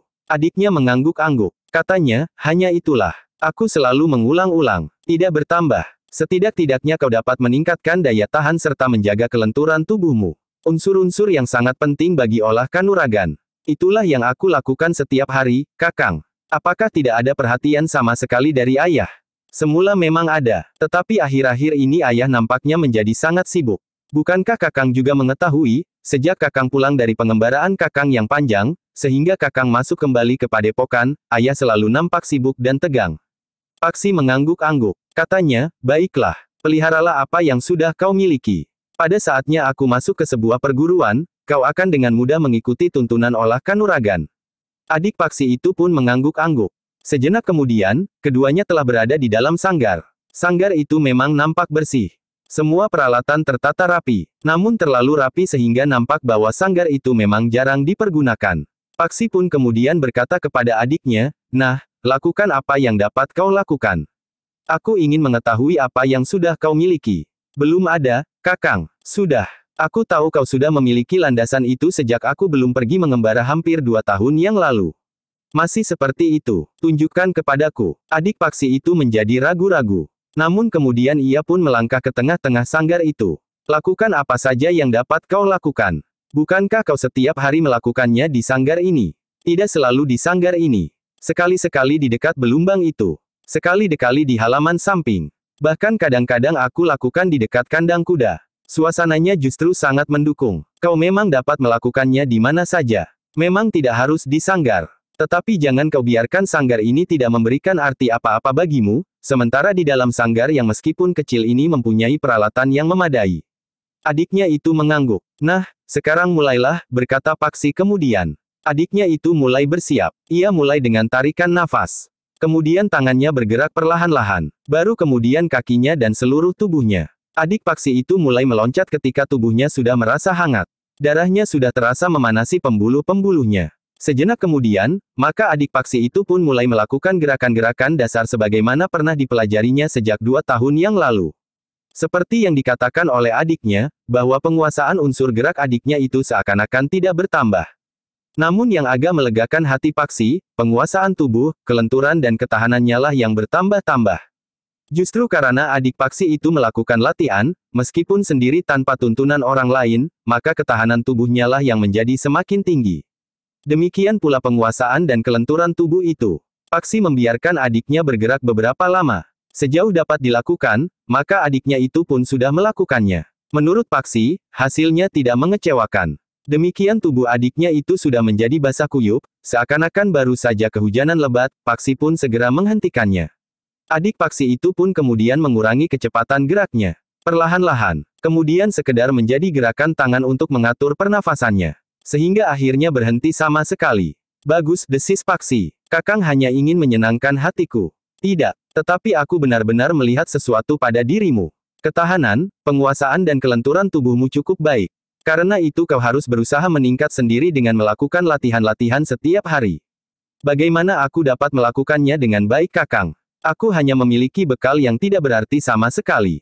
Lakukan apa yang dapat kau lakukan. Bahkan kau jangan mengada-ada. Itu akan dapat membahayakan dirimu sendiri. Yang penting bagimu dalam keadaanmu sekarang ini adalah menyempurnakan yang sudah kau miliki. Kau tingkatkan daya tahan, penguasaan serta kelenturan tubuhmu. Aku tidak tahu caranya, Kakang. Paksi termangu-mangu sejenak. Lalu katanya, baiklah. Aku tunjukkan kepadamu, bagaimana kau harus melakukannya. Wajah adik Paksi itu menjadi cerah, lah berharap bahwa kakaknya akan dapat memberikan petunjuk-petunjuk agar bekal yang dimilikinya dapat bertambah meskipun sedikit. Paksi pun kemudian melangkah ke tengah sanggar, itu. Ia pun mulai dengan gerak-gerak dasar sebagaimana dimiliki oleh adiknya. Namun kemudian ada beberapa unsur gerak yang baru yang belum dikenalnya sebelumnya. Dengan sungguh-sungguh adik Paksi itu menirukannya. Terasa sesuatu yang bergetar pada tubuhnya, seakan-akan sebuah simpul yang sebelumnya tertutup telah terbuka karenanya. Ketika adik Paksi itu kemudian melakukan unsur gerak itu berulang-ulang, maka akhirnya ia pun memahaminya.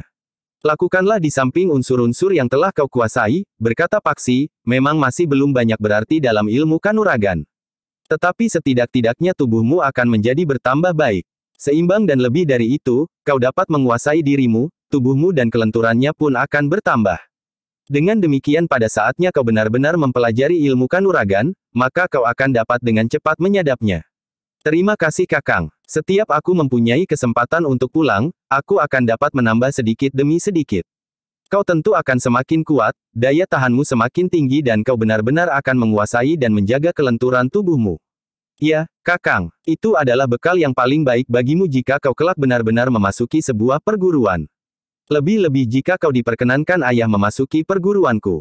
Tentu boleh. Ayah sudah mengatakan, bahwa kelak aku akan dikirim ke perguruan Kakang jika keadaannya sudah mapan. Syukurlah. Tetapi agaknya ayah tidak begitu senang terhadap perguruanku. Adiknya termangu-mangu, sementara Paksi pun berkata, bukankah ayah telah mengatakan bahwa aku justru akan ditarik dari perguruan itu? Adiknya menarik nafas dalam-dalam. Sedang Paksi berkata selanjutnya, aku tidak mengerti, kenapa tiba-tiba ayah berniat demikian.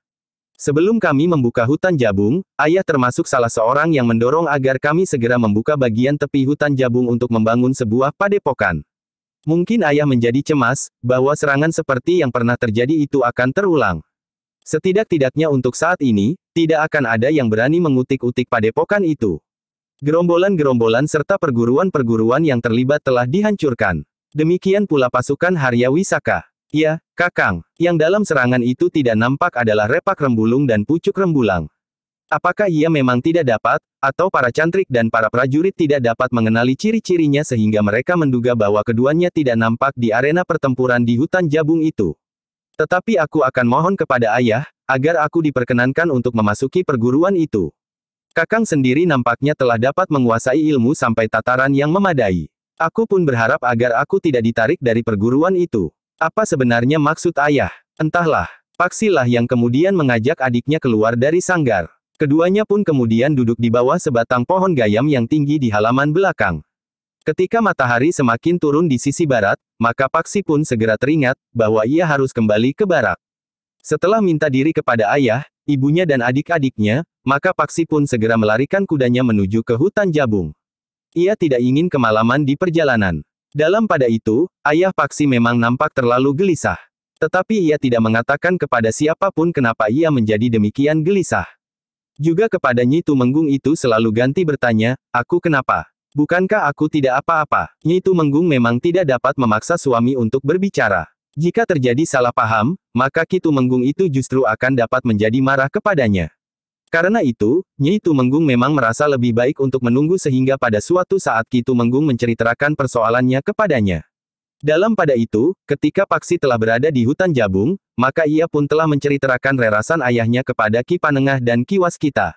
Kecemasan seorang ayah, Paksi, berkata Ki Panengah, peristiwa yang baru saja terjadi di padepokan ini agaknya telah membuat ayahmu menjadi sangat cemas, bahwa peristiwa serupa akan terjadi lagi. Bahkan mungkin dalam peristiwa serupa, kau tidak berhasil menyelamatkan diri. Paksi mengangguk-angguk. Sementara Ki Waskita berkata, sudahlah, Paksi. Jangan terlalu kau pikirkan. Seperti dikatakan oleh gurumu, ayahmu dihinggapi oleh kecemasan itu. Tetapi setelah keadaan menjadi tenang kembali, serta peristiwa itu sudah dilupakannya, maka ia tidak akan mempersoalkannya lagi. Paksi mengangguk-angguk. Katanya, ya, guru. Mudah-mudahan ayah segera melupakannya. Di hari-hari berikutnya Paksi telah melakukan kewajibannya bersama-sama dengan saudara-saudara seperguruannya. Di antara mereka terdapat Pangeran Benawa dan Raden Sutawijaya. Agaknya kegelisahan Paksi yang mencengkam jantungnya itu tidak dapat diredamnya sendiri, sehingga ia pun telah membicarakannya dengan Pangeran Benawa, seorang yang sudah demikian akrabnya dengan dirinya, setelah mereka melakukan pengembaraan bersama-sama. Bahkan ia tidak merahasiakannya pula kepada Raden Sutawijaya. Tetapi seperti Ki Panengah dan Ki Waskita, keduanya juga berusaha menenangkan hatinya. Beberapa hari lagi, ayahmu tentu sudah melupakannya. Namun dalam pada itu, Raden Sutawijaya pada kesempatan lain berkata pada Pangeran Benawa, agaknya ada hubungannya dengan perintah khusus Haryawisaka untuk membunuh Paksi. Pangeran Benawa mengangguk-angguk. Hampir di luar sadarnya ia bergumam, apa sebenarnya yang dikehendaki ayah Paksi itu terhadap anaknya. Hampir 2 tahun yang lalu, saat itu Paksi masih terlalu muda serta landasan ilmunya masih sangat terbatas, ayahnya telah memerintahkannya untuk mencari cincin yang disebut-sebut hilang dari istana itu. Bukankah sikap ayah Paksi itu tidak masuk akal? Sementara itu, kawan-kawan, juga anak-anak Tumenggung, yang sebaya dengan umurnya masih asyik bermain seperti kanak-kanak. Berkumpul di alun-alun dengan membawa kuda masing-masing. Melarikan kuda-kuda mereka di sepanjang jalan tanpa menghiraukan orang-orang lewat yang menjadi ketakutan. Sementara Paksi harus bergulat mengatasi bahaya maut yang selalu mengintipnya. Apakah Ki Panengah dan Ki Waskita tidak mengetahui alasan yang sebenarnya kenapa Paksi mengalami perlakuan yang demikian? Agaknya banyak yang mereka ketahui. Tetapi yang mereka ketahuinya itu masih tetap saja mereka rahasiakan. Keduanya memang serba sedikit telah memberitahukan kepadaku. Tetapi terbatas pada hubungan yang kurang baik antara ayah dan anak. Ki Waskita pula lah yang membawa aku menemui Paksi di dalam pengembaraan itu dan bahkan membayangi perjalanan kami. Raden Sutawijaya mengangguk-angguk. Katanya, pada suatu saat, rahasia ini akan tersibak. Aku bahkan menghubungkan hubungan buruk antara ayah dan anaknya itu sudah sedemikian jauhnya, sehingga aku telah menghubungkan hal itu dengan perintah khusus Paman Haryawisaka. Tetapi aku tidak berani mengatakan panggraitaku itu kepada Paksi. Jika aku keliru, maka Paksi akan dapat menjadi salah paham terhadapku. Aku juga berpikir sejauh itu, Kang Mas. Juga berdasarkan dugaan bahwa ayah Paksi itu mempunyai hubungan dengan Haryawisaka. Raden Sutawijaya mengangguk-angguk. Namun katanya kemudian, tetapi juga dapat terjadi, bahwa seperti yang dikatakan, perintah itu memang datang dari Haryawisaka yang tidak senang melihat hubungan Paksi dengan kita. Karena dengan demikian Paksi akan menjadi sangat berbahaya karena Paksi akan dapat membuka rahasia hubungan Haryawisaka dengan ayah Paksi. Setahu ayah Paksi, Raden Sutawijaya menarik nafas dalam-dalam. Katanya, kasihan Paksi. Tetapi tentu ada rahasia yang menyelimuti keluarganya. Persoalannya tambah berbelit karena ayahnya berhubungan dengan Haryawisaka yang sekarang tertangkap. Sementara itu Paksi sendiri masih juga dibayangi oleh sikap ayahnya yang sulit untuk dimengerti. Sejak kanak-kanak Paksi tidak pernah membantah perintah ayahnya. Bahkan perintah ayahnya yang sangat sulit untuk dilakukannya juga. Untunglah bahwa ibunya banyak melindungi dan membantunya, sehingga Paksi masih juga merasa dirinya keluarga Ki Tumenggung Sarpa Biwada. Demikian pula sikap adik-adiknya yang manis kepadanya. Sehingga puncak dari perintah ayahnya yang tidak masuk akal itu ialah memerintahkannya mencari cincin kerajaan yang hilang itu. Kini ayahnya juga sudah mulai berbicara tentang kemauannya yang tidak masuk akal. Menarik Paksi dari perguruannya. Tetapi kali ini Paksi sudah bertekad untuk tidak mematuhi perintah ayahnya. Jika ayahnya tetap memerintahkannya untuk mundur dari perguruannya, maka Paksi tidak akan mematuhinya, apapun akibatnya. Mungkin aku akan diusir ayah dari rumah, berkata Paksi di dalam hatinya. Paksi sendiri tidak akan terlantar karena ia akan berada di padepokannya. Tetapi jika demikian halnya, maka ia akan terpisah dari ibu dan adik-adiknya. Tetapi di padepokan ia mempunyai lebih banyak saudara. Para cantrik dan lebih-lebih lagi ada Pangeran Benawa dan Raden Sutawijaya. Tetapi Paksi pun tahu, bahwa keberadaan Pangeran Benawa dan Raden Sutawijaya di perguruan itu tentu tidak akan terlalu lama. Jika padepokan yang sebenarnya sudah siap untuk ditempati, maka agaknya Pangeran Benawa dan Raden Sutawijaya itu akan meninggalkan padepokan. Paksi pun tahu bahwa kehadiran Pangeran Benawa dan Raden Sutawijaya adalah usaha untuk memacu para cantrik agar mereka menjadi lebih bersungguh-sungguh. Kehadiran Pangeran Benawa dan Raden Sutawijaya adalah wujud dari restu Kangjeng Sultan dan Ki Gede Pemanahan. Dalam pada itu, hari-hari paksi berikutnya diisinya dengan kerja bersama para cantrik dan bahkan juga Pangeran Benawa dan Raden Sutawijaya. Para cantrik yang baru sembuh dari luka-lukanya masih diminta untuk beristirahat meskipun mereka ingin sekali segera terlibat dalam kesibukan. Mereka yang benar-benar telah sembuh, diberi kesempatan untuk melakukan tugas-tugas yang lebih ringan. Seperti yang dikatakan oleh Paksi kepada ayahnya, meskipun para cantrik itu sibuk dalam kerja membangun padepokan bersama para prajurit yang diperbantukan kepada mereka, para cantrik itu pun telah mendapat tuntunan untuk meningkatkan ilmu mereka. Pagi-pagi sekali dan lewat sore hari. Namun Ki Panengah dan Ki Waskita telah memperhitungkan tenaga para cantrik agar mereka tidak memaksa diri untuk bekerja dan belajar serta berlatih melampaui kekuatan wadak mereka, sehingga kerja yang keras itu tidak justru merusak unsur kewadagan mereka justru di umur-umur mereka yang masih muda itu. Dalam pada itu, setelah pertempuran terjadi di hutan Jabung, maka ada beberapa orang tua dari para cantrik yang memerlukan datang untuk menengok anak-anak mereka. Apalagi mereka yang berniat untuk menarik anak mereka dari perguruan itu. Bahkan para orang tua itu justru telah mendorong dan membesarkan hati anak-anaknya. Sebenarnya lah bahwa Ki Panengah bukan seorang guru yang menutup diri. Karena itu, ia tidak berkeberatan menerima orang tua para cantrik yang ingin melihat keadaan anak-anaknya. Tetapi dalam batas yang wajar, sehingga mereka tidak mengganggu ketekunan anak-anak itu. Atau bahkan mengurangi rasa kemandirian mereka sehingga mereka masih banyak menggantungkan diri kepada orang tua mereka. Tetapi Ki Panengah pun tidak ingin memisahkan mereka dari keluarga mereka sehingga hubungan para cantrik dan keluarganya menjadi asing. Dalam kesibukan kerja itu, Ki Panengah telah menerima kedatangan seorang yang mengaku sebagai utusan KI Tumenggung Sarpabiwada untuk menemui Paksi. Apa ada persoalan yang penting? Bertanya Ki Panengah. Mungkin sekali, Ki Panengah. Aku hanya mendapat pesan untuk menyampaikannya kepada Paksi, bahwa Paksi diminta untuk pulang hari ini. Ki Panengah menarik nafas panjang. Tetapi dipanggilnya juga Paksi untuk menemui utusan ayahnya itu. Kau paman, desis Paksi demikian ia menemui orang itu. Iya, Engger. Aku mendapat perintah dari Ki Tumenggung untuk minta Angger hari ini pulang. Besok pagi Angger dapat kembali lagi ke padepokan ini. Paksi menarik nafas dalam-dalam. Ia pun kemudian berpaling kepada Ki Panengah untuk minta pertimbangan. Ki Panengah itu tersenyum sambil berkata, pulanglah. Bukankah ayahmu berpesan, bahwa besok pagi kau sudah boleh kembali ke padepokan ini? Paksi mengangguk sambil berdesis, ya, guru. Namun Paksi pun kemudian berkata kepada utusan itu, paman, kembalilah. Katakan kepada ayah, bahwa aku akan pulang hari ini. Tetapi masih ada sesuatu yang harus aku selesaikan. Tetapi kau akan benar-benar pulang hari ini, Paksi. Iya, aku pasti pulang. Orang itu pun kemudian minta diri untuk mendahului pulang dan memberitahukan kepada Ki Tumenggung atas kesediaan Paksi untuk pulang hari itu juga. Sepeninggal utusan ayahnya itu, maka Paksi pun telah minta diri kepada Ki Panengah, Ki Waskita, Pangeran Benawa dan Raden Sutawijaya serta saudara-saudara seperguruannya. Bukankah kau besok akan kembali, Paksi? Bertanya salah seorang saudara seperguruannya. Iya, besok pagi aku akan kembali ke padepokan ini. Namun ketika Paksi sudah siap untuk berangkai, Ki Waskita pun berpesan, Paksi. Kau telah ditempa dengan latihan latihan yang berat. Sebenarnya ilmumu sudah lengkap. Kau tidak memerlukan lagi berguru kepada siapapun juga dengan cara yang terbiasa dilakukan dalam perguruan yang terbuka. Kau memerlukan satu atau dua orang guru yang khusus. Tetapi sebenarnya lah ilmumu sudah memadai, sehingga kau telah memiliki alat pelindung yang baik bagi dirimu sendiri. Pengalamanmu pun juga sudah cukup luas. Kau sudah mengenali berbagai macam ilmu dari berbagai macam perguruan yang mempunyai landasan yang berbeda. Setidak-tidaknya kau pernah melihat dan memperhatikan berbagai jenis ilmu.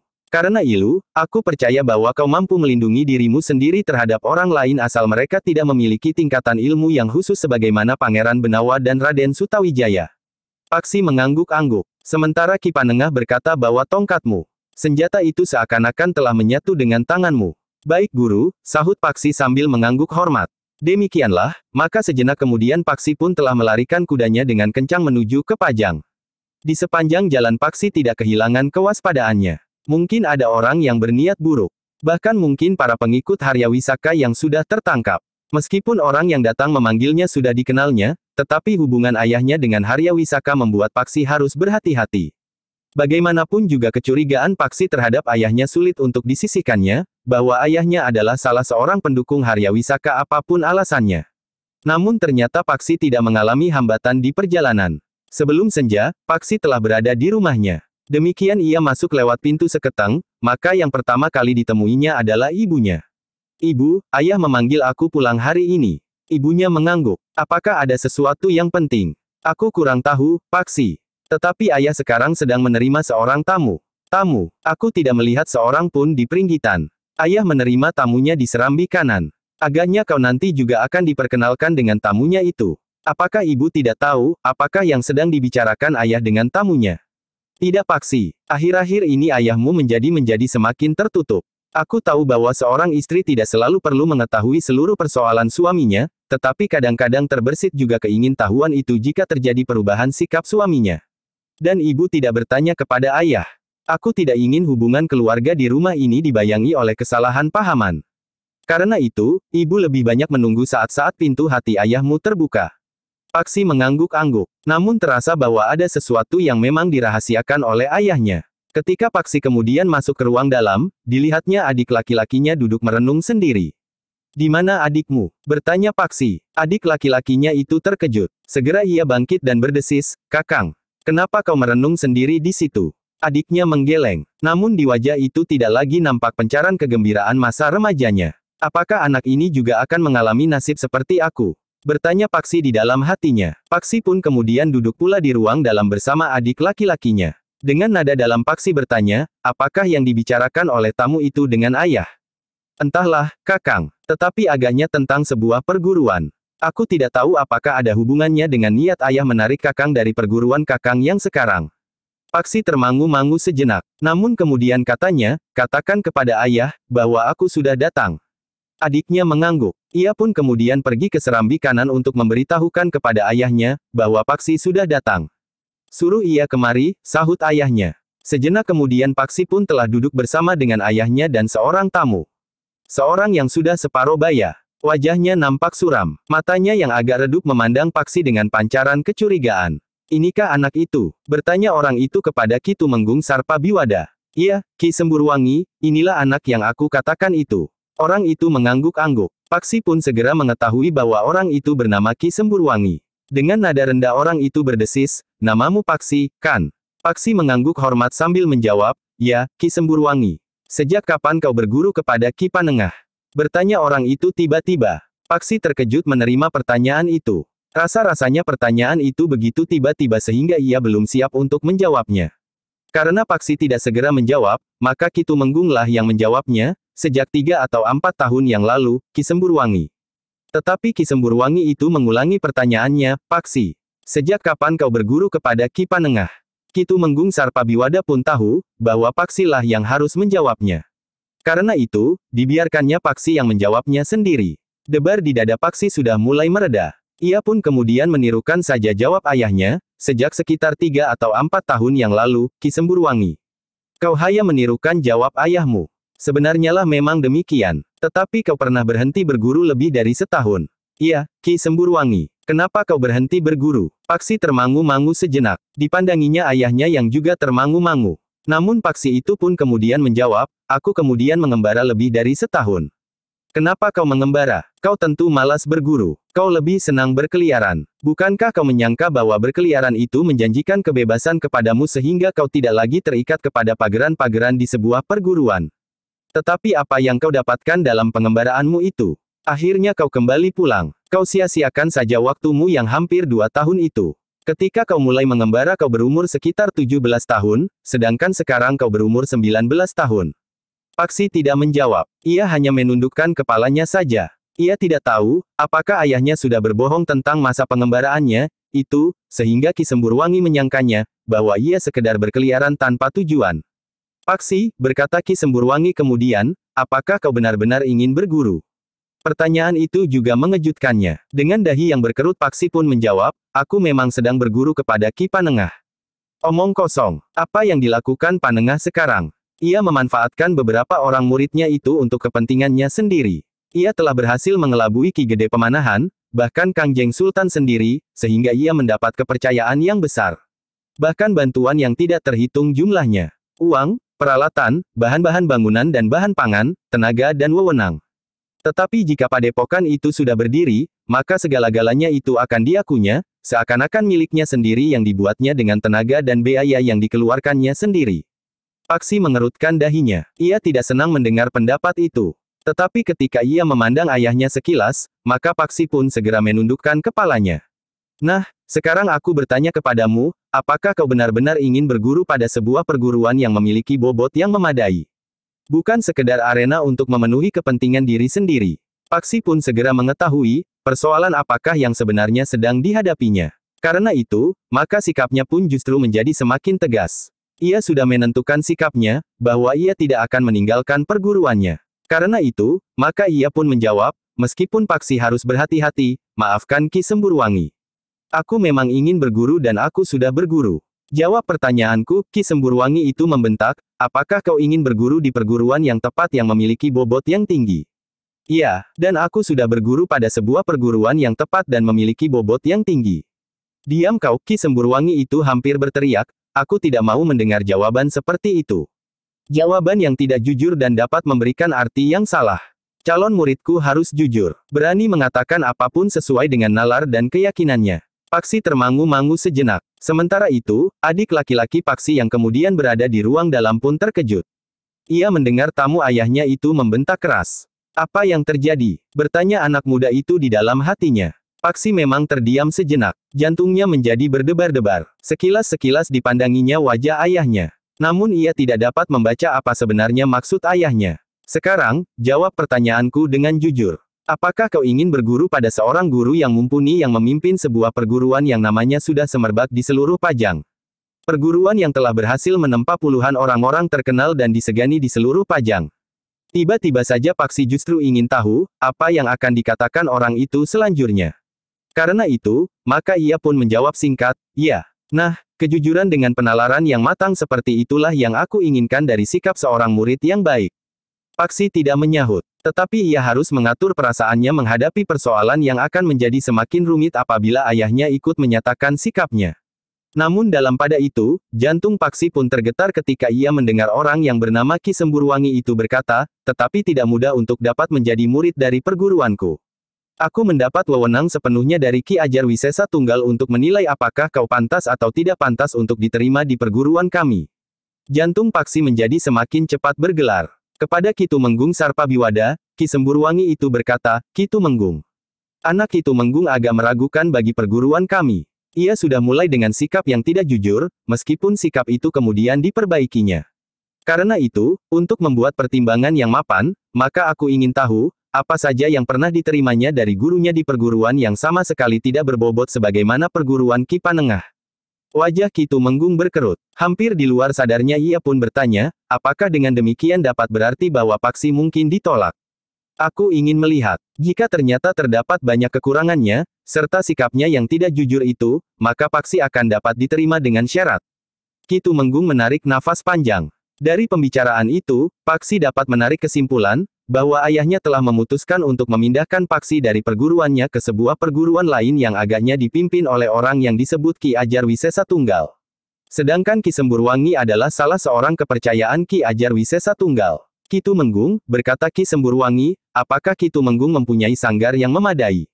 Maksud Ki Semburwangi, kita akan pergi ke sanggar. Aku akan menilai kemampuan Paksi dalam olah kanuragan. Ki Tumenggung tidak usah menjadi cemas, jika sesuatu terjadi atas Paksi. Aku akan dapat mempertimbangkan sejauh mana aku akan mengujinya. Baiklah, Ki Semburwangi, jawab Ki Tumenggung, di belakang ada sebuah sanggar kecil. Aku tidak tahu apa sanggar kecil itu memadai atau tidak. Baiklah, berkata Ki Semburwangi. Lalu katanya kepada Paksi, kita akan pergi ke sanggar. Aku melihat kesombongan di matamu. Juga dalam sikapmu yang tidak jujur itu. Nah, karena itu, maka aku ingin meredam kesombonganmu itu dan mengetahui, apakah kau memiliki bekal yang memadai untuk menyombongkan diri? Baru kemudian aku akan menentukan, apakah kau langsung dapat diterima menjadi murid di perguruan kami atau harus menempuh berbagai macam syarat. Paksi tidak menjawab. Ketika ia memandang ayahnya, maka ayahnya itu pun berkata, kita pergi ke sanggar, Paksi. Jika saja kau bersikap jujur dan tidak sombong, maka penilikan seperti ini tidak perlu. Paksi tidak menjawab, tetapi getar di jantungnya itu justru semakin terasa. Apakah sebenarnya yang dikehendaki oleh ayah? Apakah ini merupakan satu permainan yang gagasannya timbul dari kepala Arya Wisaka, yang meskipun sudah berada di dalam tahanan?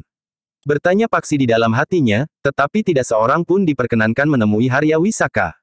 Bahkan istrinya pun tidak. Dan seandainya demikian, apalagi sampai pada rencana pembunuhan, apakah ayah sama sekali tidak berkeberatan? Paksi pun kemudian teringat akan kecemasannya saat ia harus pergi mencari cincin itu. Pada saat itu ia pun bertanya di dalam hati, apakah ayahnya memang ingin menyingkirkannya? Pertanyaan yang serupa kini telah tumbuh lagi. Tetapi agaknya ayahnya telah mempergunakan cara yang lebih langsung. Namun Paksi pun kemudian berkata di dalam hatinya, tidak. Seandainya ayah ingin menyingkirkan aku, ayah tidak perlu membunuhku dengan cara ini. Apalagi di rumah sendiri sehingga ibu dan adik-adikku dapat melihatnya. Bukankah keberadaanku di perguruanku itu juga sudah merupakan satu kenyataan bahwa aku tidak berada di rumah? Tetapi pikiran Paksi merambat semakin jauh lagi, meskipun aku pergi, tetapi selagi aku masih hidup, maka pada suatu saat aku akan kembali lagi ke rumah ini. Tetapi bukankah di perguruan yang baru ini, pada suatu saat juga kemungkinan aku pulang? Atau aku akan mati di perguruan yang baru itu dengan 1000 macam alasan? Tetapi Paksi tidak sempat merenung berlama-lama. Ia pun kemudian bersama ayah dan tamunya pergi ke sanggar di belakang. Sanggar yang bersih dan tertata rapi. Namun justru menunjukkan bahwa sanggar itu jarang sekali dipergunakan dengan bersungguh-sungguh. Adik laki-laki Paksi yang serba sedikit mendengar pembicaraan itu pun segera berlari menemui ibunya dan bercerita bahwa Paksi akan mengalami pendadaran ilmu di sanggar. Tetapi bukankah ayahmu juga pergi ke sanggar? Iya, ibu. Kenapa kau nampak cemas? Adik laki-laki Paksi itu menarik nafas panjang. Namun ia pun kemudian menggeleng sambil menjawab, tidak, ibu. Aku tidak cemas. Ibunya tersenyum sambil berdesis, bukankah pendadaran seperti itu wajar-wajar saja? Iya, ibu. Adik Paksi itu pun tidak bertanya lagi. Apalagi ketika adik perempuannya muncul dari longkangan samping. Bahkan adik laki-laki Paksi itu pun kemudian berlari ke halaman belakang. Ia masih melihat Paksi, orang yang disebut Ki Semburwangi dan ayahnya memasuki sanggar. Ki Semburwangi yang sudah berada di dalam sanggar, memperhatikan isi sanggar itu dengan dahi yang berkerut. Dengan nada tinggi ia berkata, sanggar yang sangat sederhana bagi seorang tumenggung. Aku sendiri jarang mempergunakannya, jawab Ki Tumenggung Sarpabiwada. Bukankah Ki Tumenggung seorang prajurit? Iya, tetapi kesibukanku tidak memungkinkan aku berada di sanggar ini setiap hari. Ki Semburwangi itu mengangguk-angguk. Lalu katanya kepada Paksi, Paksi, kau tunjukkan kepadaku, apakah kau pantas menjadi murid di perguruanku? Paksi termangu-mangu sejenak. Namun kemudian ia pun menemukan gagasan untuk menghindar dari rencana ayahnya menyerahkan kepada perguruan lain dengan cara tidak semata-mata. Kalau aku mengecewakan orang ini, maka aku akan sulit dapat diterima. Sejenak kemudian, maka Paksi pun sudah melepas bajunya. Ia sudah siap berdiri di tengah-tengah sanggar itu. Sekarang, tunjukkan kepadaku, bahwa kau sudah memiliki dasar pengetahuan olah kanuragan. Jika kau dapat menunjukkan yang pantas, maka kau akan dapat aku terima. Paksi masih termangu-mangu sejenak. Namun kemudian Ki Semburwangi itu pun membentaknya, cepat, lakukan. Kenapa kau menjadi bingung? Paksi pun seperti terbangun. Ia pun dengan tergesa-gesa mulai melangkahkan kakinya dan menggerakkan tangannya. Dengan kasar Paksi menunjukkan kemampuannya dalam olah kanuragan. Langsung tanpa memanaskan tubuh dan darahnya lebih dahulu. Tetapi beberapa saat kemudian, tata gerak Paksi justru mengendor. Geraknya tidak lagi cepat dan mapan. Bahkan kadang-kadang ia telah membuat kesalahan-kesalahan. Meskipun kesalahan kecil, Ki Semburwangi itu pun melangkah mendekati Paksi. Tiba-tiba saja ia tertawa sambil berkata, inikah murid Ki Panengah yang dipercaya oleh Kangjeng Sultan Hadiwijaya serta Ki Gede Pamanahan untuk membuka sebuah perguruan bagi anak-anak para pemimpin di Pajang. Paksi pun tiba-tiba berhenti dan bergeser surut. Dengan kepala tunduk ia berdiri termangu-mangu.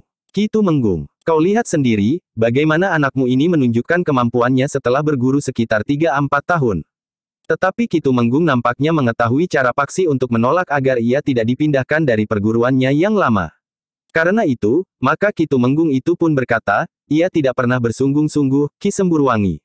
Itulah sebabnya maka aku ingin anak itu berguru di perguruan Ki Semburwangi, agar ia terbiasa mematuhi pegeran, bersungguh-sungguh dan benar-benar memiliki kemampuan yang tinggi. Bukannya tidak bersungguh-sungguh, tetapi bobot perguruan Panengah memang hanya sampai sekian. Meskipun kemudian anakmu berguru sampai 10 atau 15 tahun, kemampuannya tidak akan meningkat. Kemungkinan itu pun telah menjadi pertimbanganku. Bobot yang rendah, kemalasan dan kebodohan.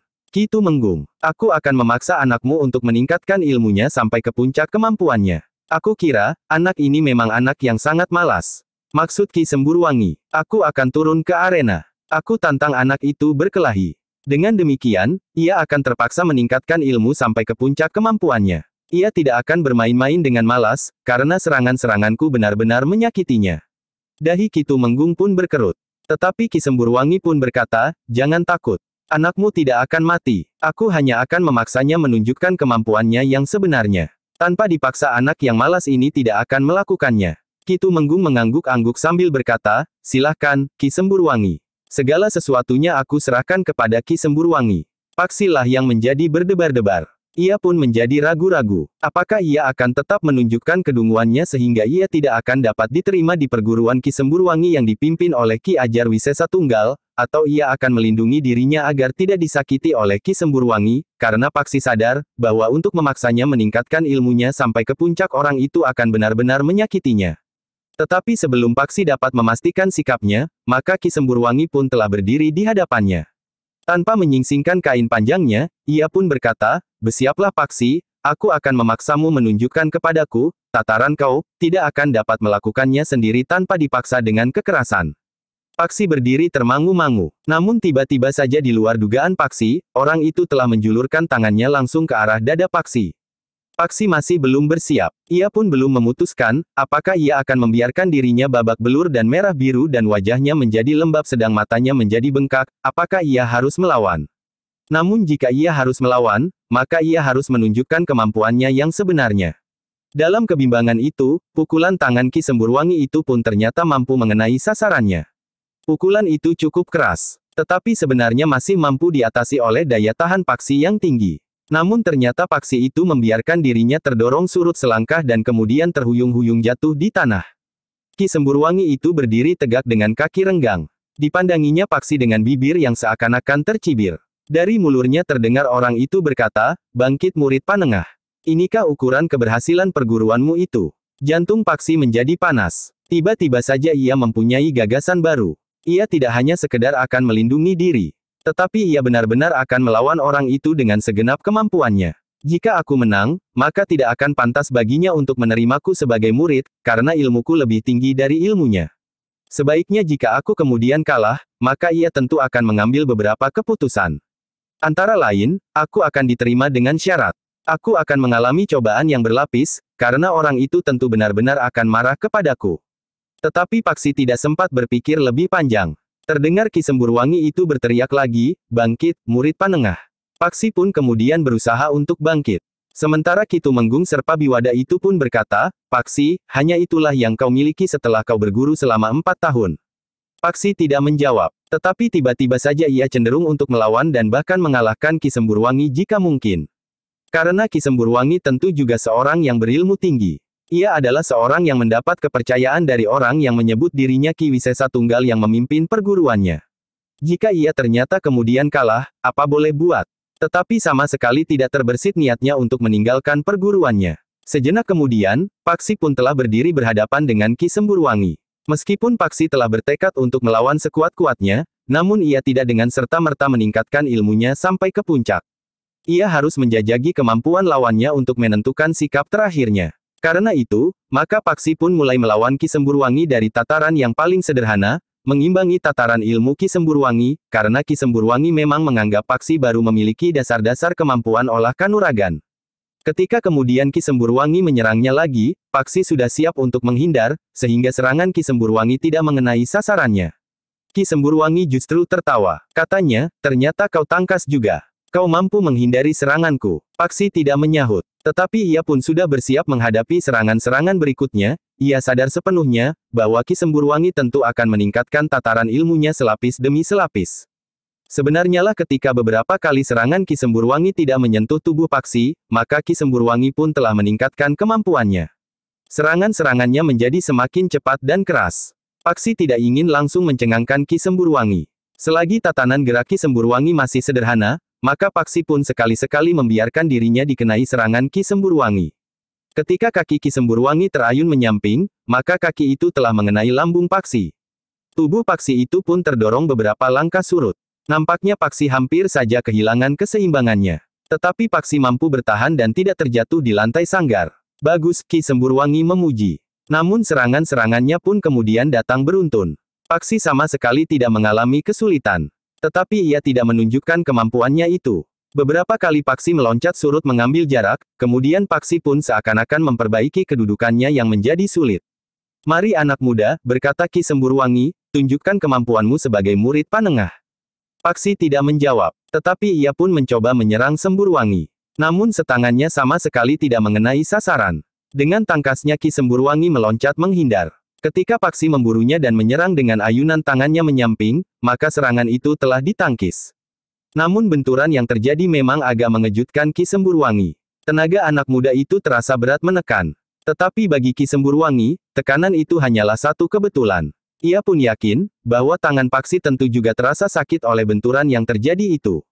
Setelah beberapa saat Ki Semburwangi menjajaki kemampuan Paksi, maka Ki Semburwangi itu pun berniat untuk memaksa Paksi mengerahkan kemampuan puncaknya. Kemudian meruntuhkan kesombongan anak muda itu dan memaksanya berlutut di hadapannya serta berserah diri. Karena itu, maka Ki Semburwangi pun telah meningkatkan ilmunya pula. Ia benar-benar ingin menunjukkan kepada Paksi, bahkan kemampuan Paksi yang telah disadapnya dari Ki Panengah itu bukan apa-apa bagi dirinya. Paksi merasakan peningkatan ilmu Ki Semburwangi itu.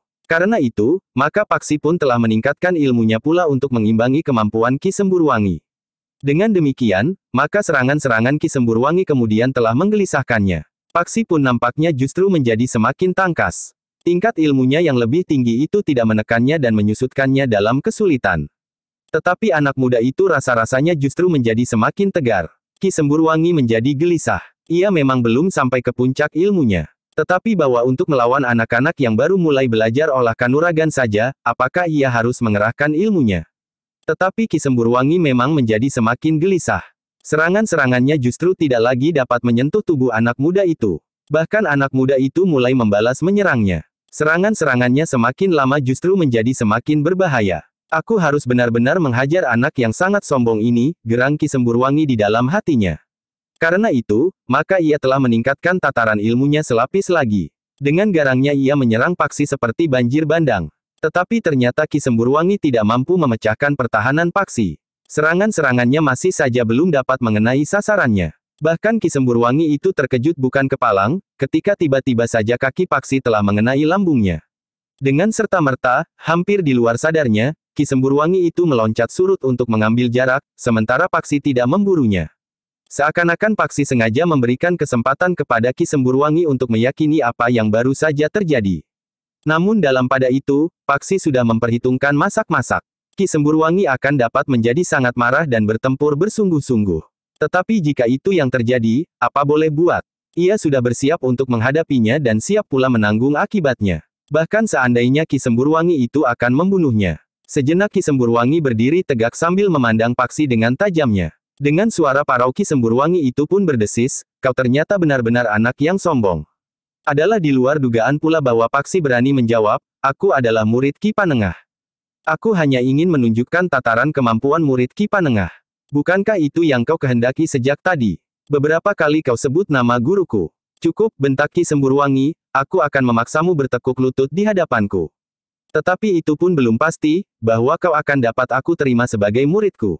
Paksi, berkata Ki Tumenggung, kau jangan berbuat sebodoh itu. Kau memerlukan seorang guru yang mumpuni. Aku memang sedang menjajaginya ayah. Setan kau, gaeram Ki Semburwangi. Jika kau berhak menjajagi kemampuan calon muridmu, aku pun berhak menjajagi calon guruku. Jika kau berhak menolak aku karena tidak memenuhi syarat yang kau tetapkan, aku pun mempunyai wewenang untuk memilih seorang guru yang aku anggap pantas karena ilmunya jauh melampaui ilmuku. Kenapa tiba-tiba saja kau menjadi seperti orang kesetanan, Paksi? Ayahnya lah yang hampir berteriak. Paksi pun menjawab tanpa berpaling, aku adalah murid Ki Panengah. Tetapi sebelum mulut Paksi terkatup, Ki Semburwangi itu telah meloncat menyerangnya. Kakinya terjulur lurus mengarah ke dada Paksi. Namun Paksi sudah siap menghadapinya. Karena itu dengan cepat ia bergeser ke samping sambil memiringkan tubuhnya sehingga serangan itu tidak mengenainya. Tetapi dengan cepat, Ki Semburwangi menggeliat. Bertumpu pada kakinya yang baru saja menyentuh tanah, ia berputar. Kakinya yang lain terayun mendatar dengan derasnya. Tetapi Paksi dengan cepat merendahkan diri sehingga kaki lawannya terayun di atas kepalanya. Sementara itu, Paksi pun telah menjatuhkan dirinya. Tangannya menapak lantai sanggar sedang kakinya menyapu kaki Ki Semburwangi dengan derasnya. Serangan yang tidak terduga itu sangat mengejutkan pula. Tetapi Ki Semburwangi terlambat mengelak. Karena itu, sapuan itu telah menghentak kakinya demikian kerasnya, sehingga Ki Semburwangi itu terpelanting. Ki Semburwangi itu berguling menjauh sambil meloncat bangkit. Demikian ia tegak di atas kedua kakinya, maka ia pun telah bersiap menghadapi serangan Paksi. Paksi pun tidak melewatkan kesempatan itu. Dengan cepat Paksi meloncat menyerang. Tangannya terayun mengarah ke kening. Namun Ki Semburwangi sempat menangkis serangan itu. Dengan garangnya, ia pun berganti menyerang. Tangannya terjulur lurus mengarah ke dada Paksi. Tetapi Paksi pun menepis tangan itu ke samping. Sementara kakinya terjulur lurus ke arah lambung. Ki Semburwangi meloncat selangkah surut sehingga kaki Paksi tidak sempat menggapainya. Namun demikian kakinya menyentuh lantai, Ki Semburwangi itu bagaikan dilontarkan, meluncur dengan cepat dengan kaki terjulur menyamping. Tetapi Paksi pun sempat mengelak, sehingga serangan Ki Semburwangi itu tidak menyentuhnya sama sekali. Dalam pada itu, wajah Ki Tumenggung Sarpabiwada menjadi semakin tegang. Ia sama sekali tidak menduga, bahwa Paksi memiliki ilmu demikian tingginya sehingga mampu mengimbangi ilmu Ki Semburwangi. Namun Ki Tumenggung pun menyadari, bahwa dengan demikian Ki Semburwangi akan menjadi sangat marah dan bahkan mungkin tidak terbendung lagi. Jika Ki Semburwangi kehilangan kendali, sehingga terjadi malapetaka atas Paksi, maka Ki Tumenggung harus mempertanggungjawabkannya terhadap keluarganya. Nyi Tumenggung dan anak-anaknya yang lain, yang sangat akrab dengan Paksi akan menuntutnya jika ia tidak mencegahnya. Paksi memang gila, geram Ki Tumenggung. Penjajagan yang dilakukan oleh Ki Semburwangi telah berubah arah. Kemarahan Ki Semburwangi benar-benar membuatnya kehilangan kendali. Tetapi Paksi pun telah siap menghadapi segala kemungkinan. Di dadanya telah menyala pula kebanggaan, bahwa ia adalah murid Ki Panengah dan Ki Waskita yang dikenalnya di masa pengembaraannya yang panjang. Bersambung ke jilid 20.